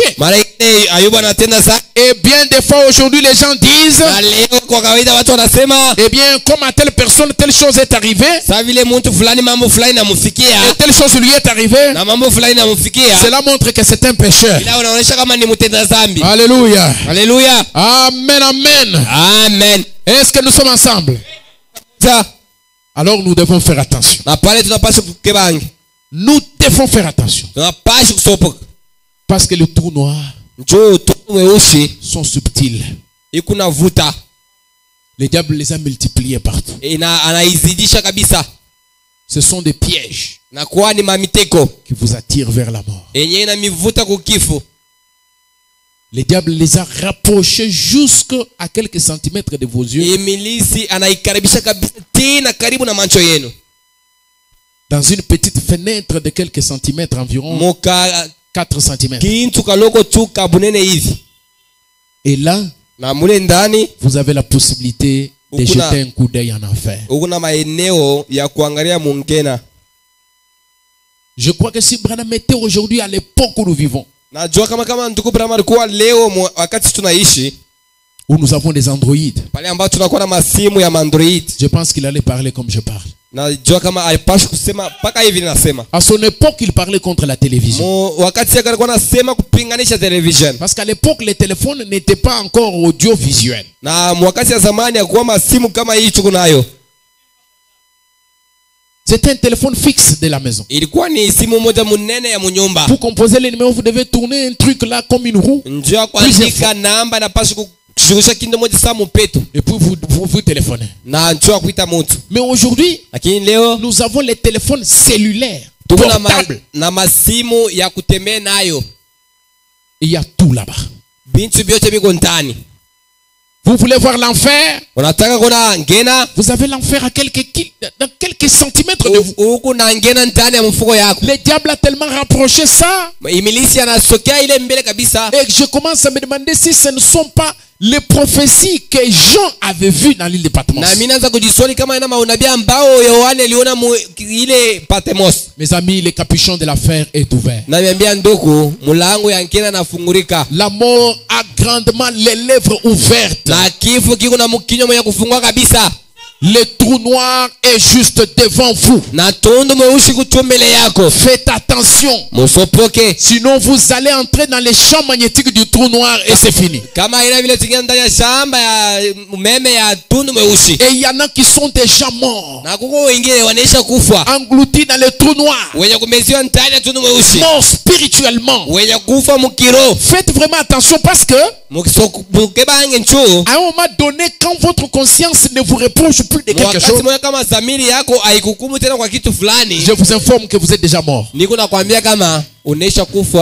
vous venez à l'église, on prêche la parole, ça n'a plus d'impact, ça ne produit plus d'effet. Vous venez juste pour venir. Faites attention, peut-être vous êtes déjà mort. Donc vous êtes juste en train de remplir les têtes dans l'église. Parce que rien ne change en vous. Vous avez toujours le même tempérament. Depuis que vous êtes venu au message, toujours le même tempérament, toujours le même langage vulgaire. Un chrétien, quand il est en colère, donc vous voyez, il commence à parler, il renie même le christianisme. Laissez-moi vous regarder dans les yeux et vous dire ceci. Ésaü a perdu son droit de naissance avec la langue. Esau alipotesha uzao wake kwanza kupitia lurimi. Je ne suis pas chrétien, frère, je ne suis pas chrétien. Ndoko bitu ya Mkristo vile mimi nabiachi mimi naweka mpembeni. Je ne suis pas chrétien. Mimi sina tena Mkristo, ninamiacha Mkristo bwana. Pesa makutani. Pesa. Unipatie makuta yangu. Usikompate le to. Unataka kunichezea. Kututa mwabeu. Ndoko tu vas regretter. Kama nitakupiga mabi wewe unacheza. Donne-moi mon argent dit. Frère, toi tu es chrétien. Quel chrétien? Je ne suis pas chrétien, frère. Tu es en train de signer ton arrêt de mort.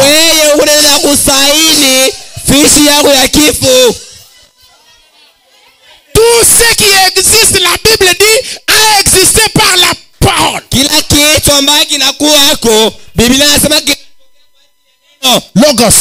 Logos. Par le logos, vous pouvez vous maudire pour toute la vie. Par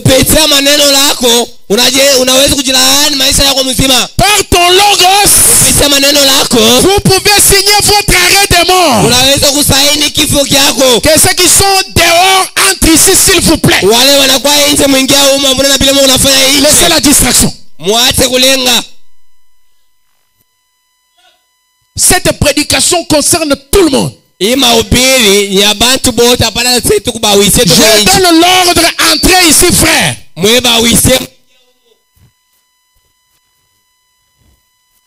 Par votre parole, vous pouvez vendre toute votre vie. Vous pouvez maudire vos enfants par rapport. Vous pouvez mettre des limites dans votre vie par là.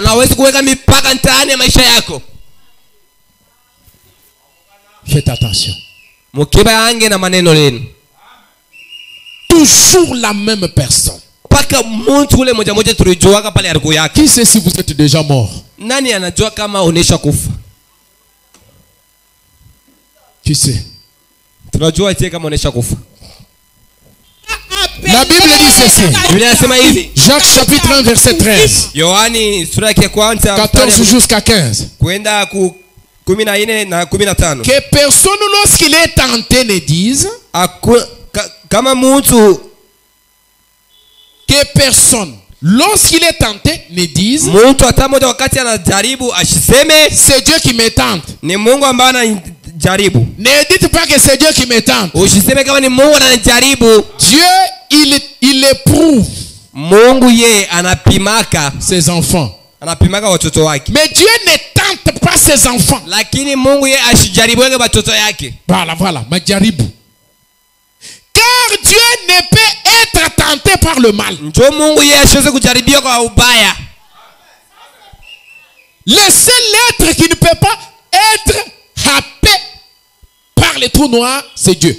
Kiumbe mmoja ambaye haiwezi kuvutiwa ni Mungu. Et le nom de Dieu c'est Jésus. Na jina ya Mungu ni Yesu. Quand nous avons vu le corps Jésus, wakati tunaona mwili Yesu, nous avons vu la forme visuelle de Dieu sur la terre. Tunaona umbo ya Mungu hapa duniani. Dieu voulait montrer que je suis un homme. Mungu alitaka kutuonyesha kama niko mtu. Parce que Dieu est un homme. Ndio Mungu ni binadamu. Amen. Amina. Avec la tête, les mains, les bras. Na kichwa, mikono na mikulu vyote. Alors, c'est pourquoi nous avons dit que le trou blanc c'est Christ. Na ndio tulisema tunu meupe ni Kristo. Le trou blanc tantôt vous m'entendez dire c'est Dieu. Oui, Dieu c'est Christ.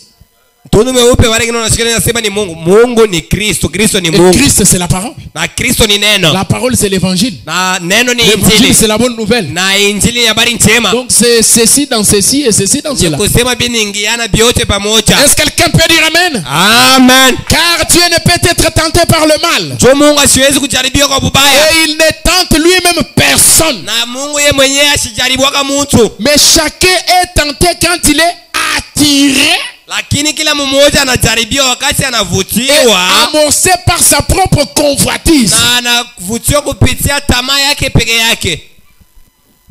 Chacun est tenté lorsqu'il est quoi? Kila mmoja anajaribiwa wakati anafanya. Vous comprenez le terme qui est là-bas. Mimi nataka mpate kusikia hii maneno wanasema hapa. Lorsqu'il est attiré. Wakati anakokotiwa. C'est pourquoi je vous exhorte. Kwa maana ana mikangamisho. Votre attraction kuvuto yenu ne doit être autre que la parole. Haipashi kuwa kitu kingine kama haina neno. Amen. Amina. Que ça soit dans vos maisons. Ikuwa ndani ya nyumba yenu. Partout vous pouvez vous retrouver. Ndani ya pale pote utajikuta. Faites attention. Mukibe yange. Pour que votre attraction uvuto yenu ne soit que la parole. Ipate kuwa paka neno. Si vous voyez que autre chose est devenu le centre d'intérêt, le centre d'attraction. Kama naona kama bintu bingine hivi ndio binaanza kumivuta kabisa. Vous êtes capable de passer sur Facebook pendant toute une journée. Huko na maeneo ya kupita pa Facebook unafanya hata siku mzima bikwambie mambo. Là, il y a une lumière rouge qui commence à clignoter. Pale kuna kwa nuru mwekundu ambako napika hivi. Parce qu'il y a des gens qui sont déjà gobés. Ndio kuna kwa watu banaishi kubabamba na baningi. Il vient à l'église en retard. Kuna kuta mkanisa nyuma wakati à cause de Facebook.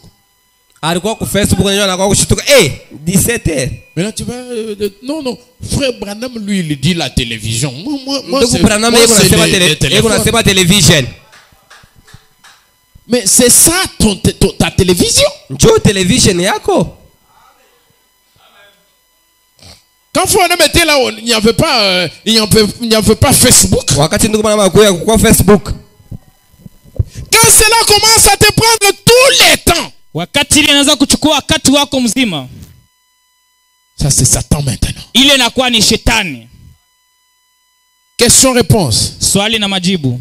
Je termine d'abord 15. Namaliza 15. Jacques 1, je suis au 15 maintenant. Yakobo wa kwanza na. Vous êtes avec moi, vous qui lisez, qui suivez, qui notez? Mwe benye mnanifuata mnaandika. Vous êtes avec moi? Mpo pamoja nami? OK, verset 15 maintenant. Mstari wa 15 sasa. Puis, kisha la convoitise. Tamaa. Lorsqu'elle a conçu, wakati nya anaibeba, elle enfante quoi? Inazala nini? Il n'y a personne qui lit avec moi. Kuko mtu hakuna mtu anasoma pamoja nami? Jacques chapitre 1 verset 13 à 15. Yakobo sura ya kwanza mstari 13 hadi 15. Puis la convoitise. Kisha tamaa. Lorsqu'elle a conçu. Wakati inabebwa. Enfante quoi? Inazala nini? Les péchés. Inazala zambi. Il faut suivre avec moi. Inabidi munifuate pamoja nami. Et le péché na zambi étant consommé, wakati nye unaitumia, il vous attire vers le trou quoi? Inakupeleka mtundu gani? Le trou noir. Tundu mweusi. Produit la mort. Inazala lufu. Frère Branham nous a dit que le trou noir c'est quoi? Duma utambia se tundu mweusi ni nini? C'est la mort. Ni lufu. Regardez seulement comment cette succession de mots est faite ici. Angalia vile ile misemo inafatana pale. Et tout est lié. Na biote binaungana. On dit, anasema, on parle d'abord de la tentation. Wanasema mbele majaribu. On dit, elle ne vient pas de Dieu. Haitoki kwa Mungu. Mais c'est vous-même ni we mwenyewe qui êtes tenté mwenyewe unajaribiwa par votre propre convoitise. Kupitia tamaa yako mwenyewe. Et quand la convoitise na wakati tamaa conçoit, inabebwa, elle conçoit, elle conçoit pour mettre au monde. Inabebwa juu izaliwe. Quand elle conçoit, wakati inabebwa, elle conçoit la grossesse. Cette grossesse-là, inabeba ile mimba ile. L'enfant qui est à l'intérieur de la convoitise, mtoto mwenye kwa ndani ya ile tamaa, qui est mis au monde, c'est le péché. Mwenyewe anazaliwa ni zambi. La convoitise devient une mère. Tamaa inakuwa mama. Suivez très attentivement. Munifate pole pole mzuri sana. La convoitise devient une mère. Tamaa inakuwa mama. Est-ce que nous sommes ensemble? Eti tuko pamoja? Elle devient une mère. Anakuwa mama. Elle conçoit un enfant appelé péché. Anazala mtoto anaitwa zambi. Elle enfante le péché. Anazala zambi. Et lorsque le bébé péché est né, na wakati mtoto zambi anazaliwa, il produit la mort. Et analeta lufu. C'est très important. Ni ya maana sana. Vous allez me dire, mutaniambia, moi je ne convoite pas mimi sitamania les femmes. Banamuke. Moi je ne convoite pas les femmes. Mimi sitamania ki banamuke. Tu convoites l'argent? Ou tamania makuta? Non, moi l'argent. Mi makuta. Tu convoites peut-être les hommes. Uko natamania hata mtu mwenzako. Tu convoites les véhicules de l'autre. Tu convoites la femme de l'autre. Tu convoites quelque chose. Et les images que tu as dans ton téléphone, que tu as téléchargées, quand tu les regardes, tu es en train de faire la même chose que quelqu'un qui est au bord de la route en train de regarder les femmes monter et descendre.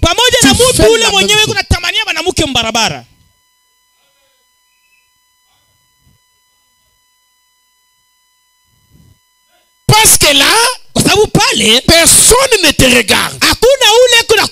Tu es tout seul. Mais écoutez, tu l'as fait tout seul. Écoute, maintenant ça commence à sortir à la chair. Ça veut dire, pendant que tu le faisais, il y avait un œil qui t'observait.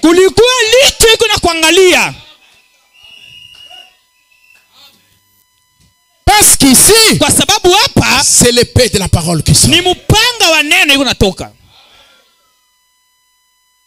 Je n'ai jamais eu l'intention de laisser cette église avoir une mauvaise réputation.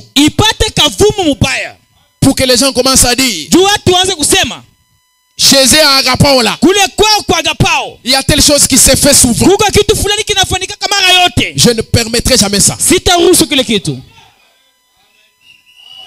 tu agis mal, unatenda mubaya, nous avons une procédure de la parole. tuko na mwenendo wa neno. Nous commençons à te suivre, frère. Tunaanza kukufuata Tu ne ndugu, peux pas nous échapper. hauwezi Nous kutukimbia. tenons le flambeau de l'évangile Tunachukua moto ya et injili nous torchons là où il y a les na ténèbres. tunawakisha pale penye kwa giza, Pour que nous puissions bien voir clair. tupate kuona mzuri. Il y a quelque chose qui ne va pas dans ta Kuko vie, kitu frère. kenye kendeki maisha yako ndugu, Ça te retient. inakukokota. La masturbation. Ça te retient. Kujifanyia mwenyewe tendo la ndoa C'est une pesanteur. ni uvuto. Tu ne sais pas t'échapper là-dedans. Haujui namna Tu es en train de couler. huku nenda na zama, En train de couler. huku nenda na zama. C'est pourquoi, Njo kwa maana au lieu de dire, baada ya kusema je vais d'abord y entrer, nitaingia mbele, je sais comment je vais sortir, najua vile nitatoka, mieux vaut ne pas s'y approcher. ni mzuri usipime hata kuingia. Je le répète. Narudilia, Si on avait le tableau, on allait écrire kama cette tulikuwa na déclaration. kibao tulipaswa kuandika pale. Au lieu de dire, Baada ya kusema je vais y entrer, nitaingia, je sais comment je vais y najua sortir, namna gani nitatoka, mieux vaut ne pas s'y approcher. ni mzuri tu usikaribie. La Bible dit, Biblia inasema fuyez le péché. kimbia dhambi, Fuyez même l'apparence du péché. kimbia hata uso ya dhambi, Restez éloigné de ça. kimbia mbali nayo. Quand les gens me consultent, Wakati watu wako nakuja kuniuliza mambo, quand il y a un problème, wakati iko na mambo, vous posez la question. unauliza Frère, vous connaissez un problème? ndugu, najua mambo. Vous dites, pasteur, je ne connais pas de problème. Pastori, mimi sijui mambo. Il vous ment. Anakudanganya. C'est pourquoi j'avais dit à Dieu, Seigneur, Joka nilimwambia Mungu, Bwana, pourquoi tu permets que les gens puissent me mentir? juu ya nini uko napenda watu wanilande, C'est une wanidanganye? chose qui me brise quand je découvre que c'était un mensonge. Ni kitu kiko naniumiza wakati navumbua kusema ilikuwa ni uongo. C'est comme ça que tu veux. Bon, je ne suis pas frère Branham. Mimi sina Mais ndugu il Branham. fallait que je puisse savoir que ce frère a commencé une mauvaise vie. Inabidi nijue kama huyu ndugu asha kuanza maisha mabaya. Il arrive des fois qu'il me le montre. Inafika wakati yeye ananyonyeshaka. Mais quand un frère me ment, Wakati ndugu ananidanganya. et puis quand il vous dit, parce que je ne fais rien, je n'ai Wakati rien fait. wakamwambia pastori, mimi sikufanya kitu, Je n'ai sijui pas mal agi. kitu, sikutenda Je mabaya, n'ai rien fait. sikufanya kitu. Donc, lui, il voit l'adultère, Yeye anaona paka usharati, il voit le grand péché. que anaona lui- paka mazambi kubwa ile yenyewe watu Voilà, wanajua. généralement, on voit le grand péché. Anaona tu mazambi kubwa. Mais vous avez rétrogradé. Lakini usha kurudi nyuma.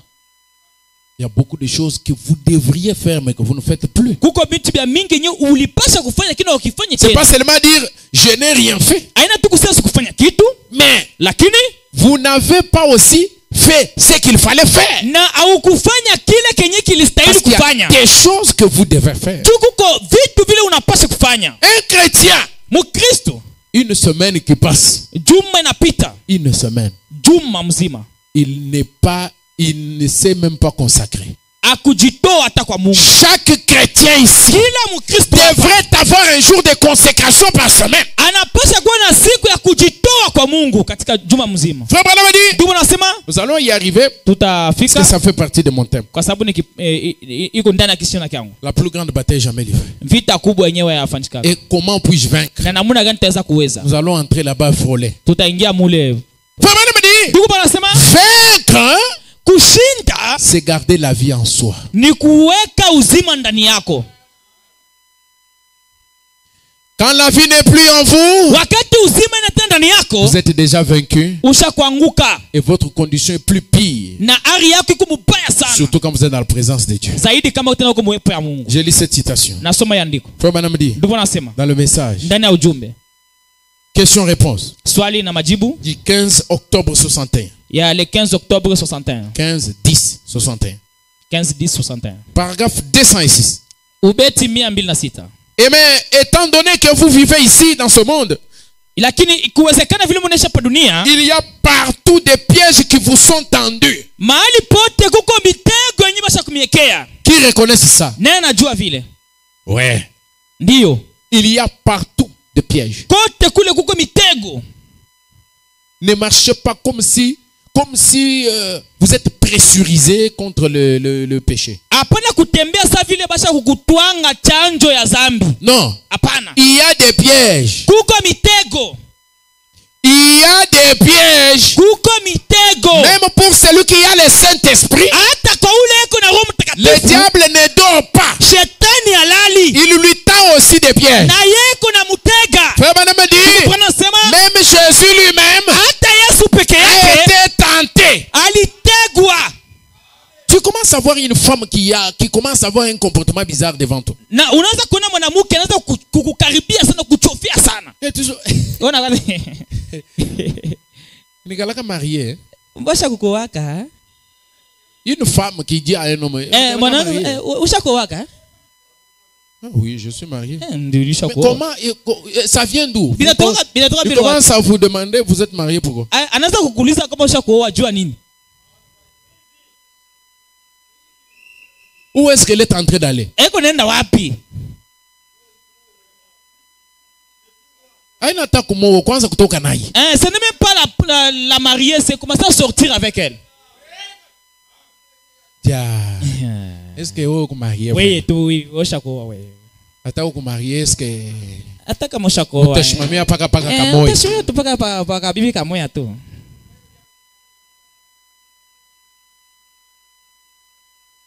Vous êtes là? Wewe uko pale? Quelqu'un qui commence à venir Mtu anakuja à votre kiosque ou shop, je ne sais pas qu'est-ce qu'on kushop fait. yaka na kushop kana kukioski yaka Tout le wapi? temps. Wakati wote Un rapprochement. na kuchofe. Un rapprochement. Anza kuchofe. Après quelques jours, Kisha masiku kidogo, Niko lina imuru. oh mikuli yote ine juu. Frère Branham me dit, Ndugu Branham vous anasema devez vivre unapasha kuishi quand vous vivez ici sur cette terre. wakati kunesha hapa dunia. Sachez que partout Ujua kusema il fasi y a des yote pièges. kuko mitego. Quand tu marches dans un terrain qui est miné, Wakati watembea fasi na piko il mitego, ne faut pas marcher en désordre. hapana kutembea hivi tu bure bure. Il faut porter les jumelles. Inabidi kuvala jumelle.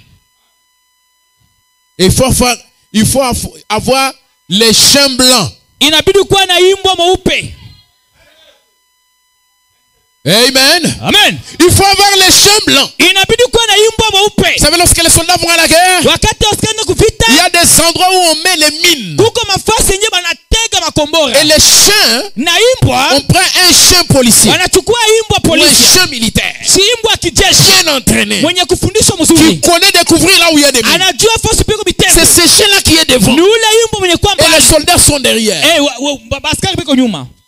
Et quand vous voyez seulement les chiens Wakati commencer imbwa anaanza à se comporter d'une certaine manière, anaanza kufanya vitu kule, il commence à broyer, anaanza kulia, il fait des signes quelconques anaanza kuonyesha malama moja fulani pour vous éloigner. na mumu nakimbia mbele. C'est le Saint-Esprit qui connaît là où il y a des trous noirs. Ni Roho Mtakatifu mwenyewe anajua penye kwa matundu Faites-les meusi. passer devant. Umupitishe mbele, Il saura vous guider atajua kukongoza et détecter les mines. na kujua penye kwa mitego. Frère Branham dit, Ndugu Branham anasema, et vous marchez les regards fixés sur Christ. na huko natembea macho yako naangalia Kristo. Souvenez-vous, Kumbukeni, quand vous faites une erreur, wakati unafanya kosa, un vrai chrétien Mkristo wa kweli reviendra toujours rapidement atarudia kwa haraka et se réconciliera. na atatengeneza. Mais toi, tu es tombé. Lakini wewe ulianguka, Tu commences à dire même à ta femme, unaanza kuambia hata mke wako, qu'est-ce qui m'empêche de me marier hata encore? kitu gani kinanizuiza kuoa tena? Qu'est-ce qui m'empêche? Kitu gani kinanizuiza? L'orgueil précède la chute. Kiburi kiko natanguliza kuanguka. Sois humble. Ukuwe mnyenyekevu, Humilie-toi. ujishushe, Humilie-toi. shuka. Les trous noirs Tundu mweusi sont partout. iko fasi yote. Si vous êtes une étoile, Kama uko nyota, restez dans votre translation. ubakie mumuzunguko wako. Gloire au Seigneur Jésus. Utukufu kwa Bwana Yesu Kristo. Regardez dans l'arche. Angalia ndani ya safina. 207. Dieu a lâché ce vieux corbeau. Mungu aliachilia ule kunguru, Ou plutôt, Noé a lâché ce corbeau. au Noa aliachilia kunguru. Or, qu'est-ce qu'il était? Alikuwa nani? Il était un corbeau. Alikuwa kunguru. Oh, certes, il s'était perché là, Alikuwa mwenye kukala sur pale. le même perchoir que la colombe. Ashikana fasi moja pamoja na ua. Les deux s'étaient perchés sur le même Wote perchoir. wawili walikuwa patawi moja. Mais quand il a lâché ce vieux corbeau, Wakati nye aliachilia ule kunguru, j'imagine que toutes les eaux sentaient mauvais à cause des millions de corps humains gonflés na wajua maji yote ilikuwa nuka mubaya juu ya maiti ya batu wenye et en wakakosa décomposition. position qu'il y avait sur l'eau. enye mbatu wakasa kuoza mu maji Et les chameaux, et les chevaux et les animaux qui étaient tous morts. na mafarasi na Le monde entier avait été détruit. dunia mzima Il y avait là ces vieilles charognes qui flottaient sur la surface de l'eau et tout. kulikuwa ile manyama kuoza ilikuwa juu ya maji Et Noé a lâché la colombe na Noa aliachilia ua parce qu'il pensait avoir vu le soleil briller un peu. juu aliona jua inatoka kidogo. Et il voulait savoir si le niveau d'eau avait baissé ou non. Alikuwa anapenda kujua kama maji inashuka wapi. Alors il a lâché le corbeau. Sasa akaachilia et le corbeau est allé se poser sur un cadavre. Na ua ikaenda kujiweka juu ya maiti. Oh, formidable, c'est bon. Ni mzuri. Vous voyez? Unaona? Il mangeait un cadavre. Alikuwa anakula maiti. Pourquoi? Juu ya nini? C'était sa nature. Ilikuwa ni hali yake. Il était un corbeau. Alikuwa kunguru. Peu importe combien de temps il était resté avec la colombe. Aizuri mara ngapi alibakia pamoja na ua? Maintenant nous avons combien d'années Mwagapao? Tuko na miaka ngapi Mwagapao? Presque 8 ans. Hein? Miaka 8 inaanza kuenea. Ndio nasema combien de fois il avait entendu Noé prêcher? Mara ngapi alisikia Noé kuna ubiri? Le Noé d'Agapao c'est pasteur Richard. Noé wa Agapao ni pasteur Richard. Peu importe combien il avait entendu pasteur Richard prêcher. Mara ngapi alisikia pasteur Richard na ubiri? Peu importe combien il avait fait 8 ans à Agapao. Mara ngapi alifanya miaka 8 mwa Agapao? Combien de temps il était resté? Mara ngapi alibakia wakati mrefu? Avec cet oiseau pur. Pamoja na ile ndege safi. Ils étaient même quand ils étaient dans la petite maison se jeta tumpunga. Walikuwa pamoja wakati walikuwa mnyumba moja kule kwa tatumpunga. Il était aussi là. Naye alikuwa pale. Mais lakini il était un corbeau au départ. Alikuwa kunguru kuanzia mwanzo. Et frère, vous trouvez que donc c'est toujours les mêmes choses là. Unakuta ndugu paka kitu kimoja ndugu. Tutakuweka mu mikono ya shetani kwa moi. Nous allons te livrer entre les mains du diable. Pour voir maintenant si tu étais un fils de Dieu. Tu ya kuona kama ulikuwa mtoto wa Mungu hapana. Nous allons voir. Tutaona. Parce que là, ça exagère. Inapita. Je ne suis plus au temps où je dois dorloter les anciens frères. Sina wakati ya kwanza kubembeleza bandugu banzamani hapana.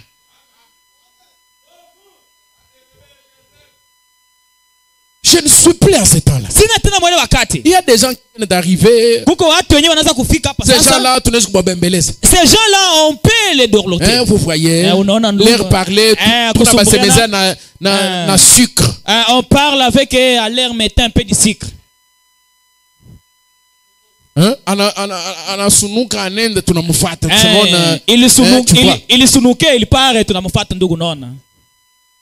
Voyez? Munaona? Mais lakini les anciens là, bale bazee bazamani bale, on voit toujours les années passent mais miaka inapita tu. Un frère incapable de lire, il n'a jamais lu une brochure du début jusqu'à la fin. Ndugu anasomaka brochure kuanzia mwanzo na mwisho miaka 8. Tu es un corbeau de nature. Depuis tangia tu ne sens pas l'attraction. La parole ne t'attire pas. Tu n'as jamais lu une brochure. Du début jusqu'à la fin. Toi, tu as cru vraiment le message. Tu nous as aidé beaucoup de temps. Jésus, il arrivait de temps où il disait aux gens, vous, qu'est-ce que vous faites ici? Partez aussi. Et Pierre disait, chez qui d'autre? Nous sommes maintenant dans ce temps-là où nous devons commencer à dire aux gens, frère, qu'est-ce que tu fais? Tu nous fais passer le temps pour rien. Tu ne changes pas, frère. Tu es toujours la même personne. 4 ans, 5 ans, 6 ans, 7. 3e anniversaire, tu étais là. Il demeure. 5e anniversaire. 6e anniversaire. 7e anniversaire. Vous parlez toujours la même personne. Non. Tu es déjà tombé dans un trou noir. C'est quelque chose qui ne va pas. Pourquoi il n'y a pas de changement en toi? Pourquoi?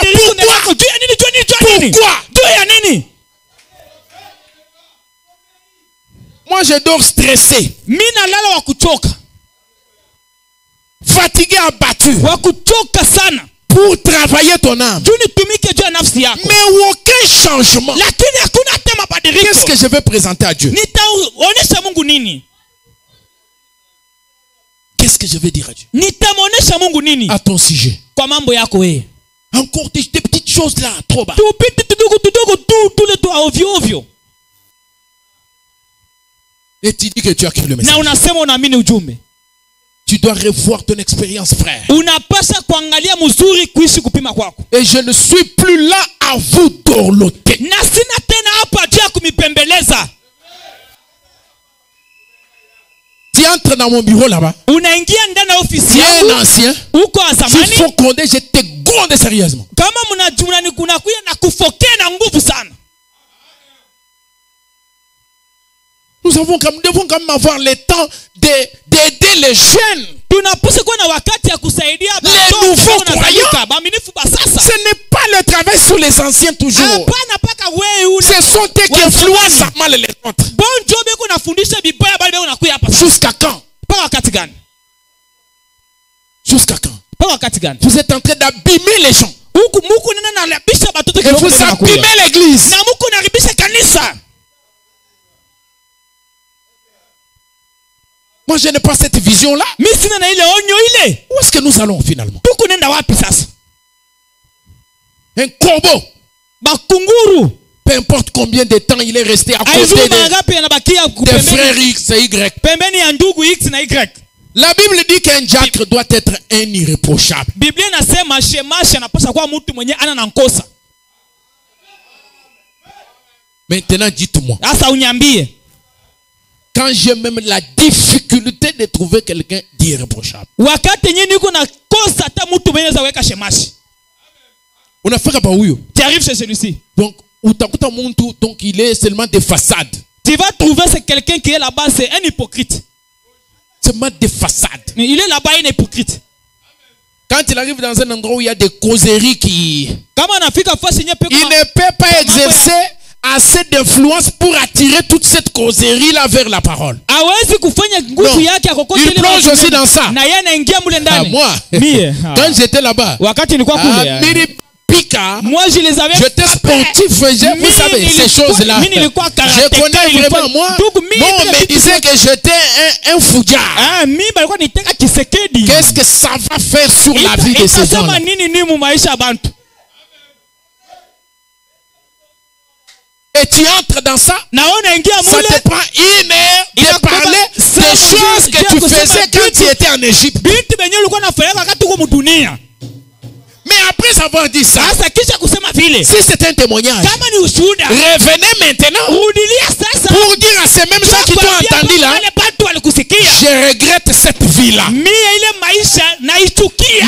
Maintenant, Sasa je suis un chrétien wiko mkristu né de nouveau. mwenye kuzalika jipya.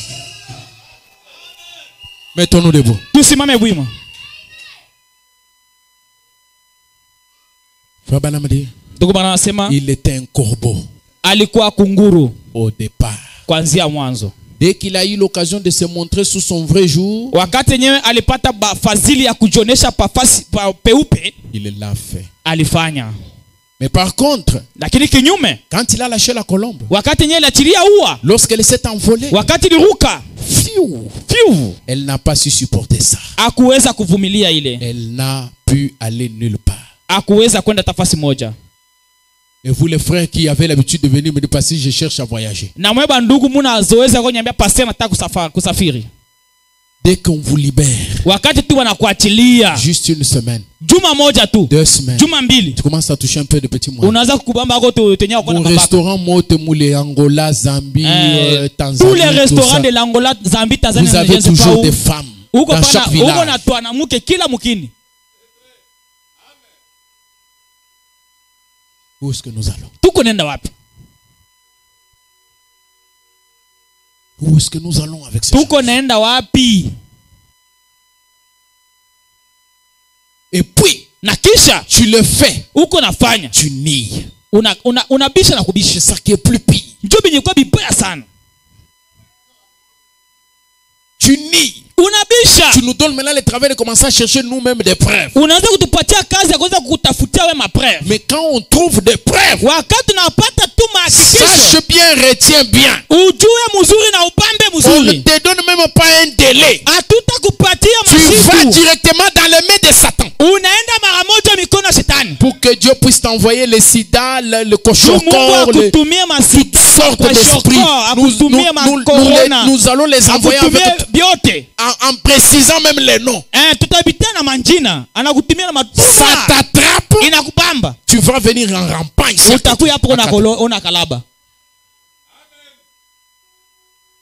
Si vous étiez une colombe, vous allez entrer dans les trous blancs. On va nous entonner un cantique. Nous continuerons le vendredi. Par la grâce de Dieu.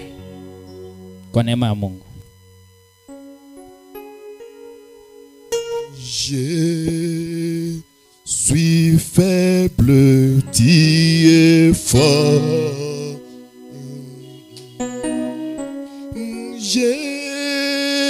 Jésus, garde-moi du mal. Oui, je serai satisfait tous les jours comme je m'aime. Gardez-moi près de toi. Chantons, marcher, marcher, marcher toujours avec toi. Oui, Jésus exauce ma prière. Prière,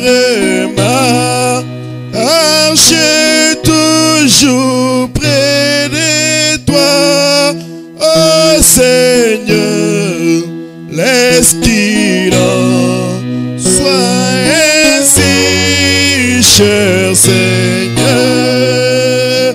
Oui, dans ce monde, dans ce monde de peines et pièges. Oui, en tombant qui me secoue. Oui, qui m'aide à porter mon fardeau. Seulement toi, cher Seigneur, seulement toi. Chantons, marcher, marcher, marcher toujours avec toi. Oui, Jésus exauce ma prière. Jésus exauce ma prière et ma marcher toujours près de toi, oh Seigneur, laisse qu'il en soit ainsi, cher Seigneur. Oui, quand ma faible vie expire, oui, et mon temps ne sera plus. Oui, guide-moi en sécurité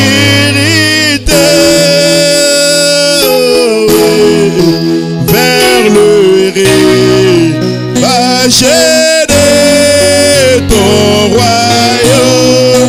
Chantons, marcher, marcher, marcher toujours près de toi. Oh, oui. Et Jésus exauce ma prière. Jésus exauce ma prière et marcher toujours près de toi.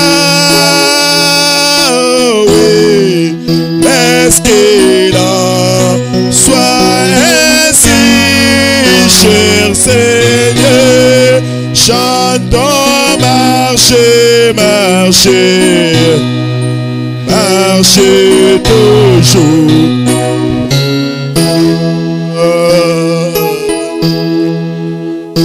Oui, Jésus exauce ma prière. Jésus exauce ma prière. Marcher toujours près de toi. Oui, laisse qu'il en soit ainsi, cher Seigneur. Oui, pour l'aimer, n'a pas pris bébé. Oui, Jésus, voix du lomba, voix du lomba, Janyenge, n'a pas pris bébé. Oh, Yesu, Bikala, Nungumu,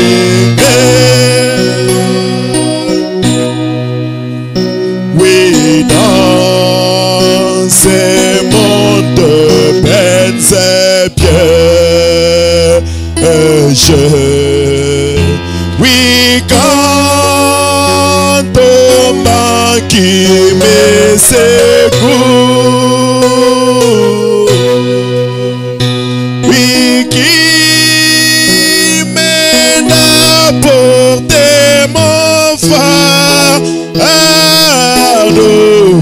Seulement toi, cher Seigneur, seulement toi, chantons, marcher, marcher, marcher toujours avec toi. Oui, Jésus exauce ma prière. Jésus exauce ma prière. Marcher toujours près de toi. Laisse qu'il en soit ainsi, cher Seigneur.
Dieu tout-puissant, Dieu bien-aimé, créateur de toutes choses, étant tout-puissant.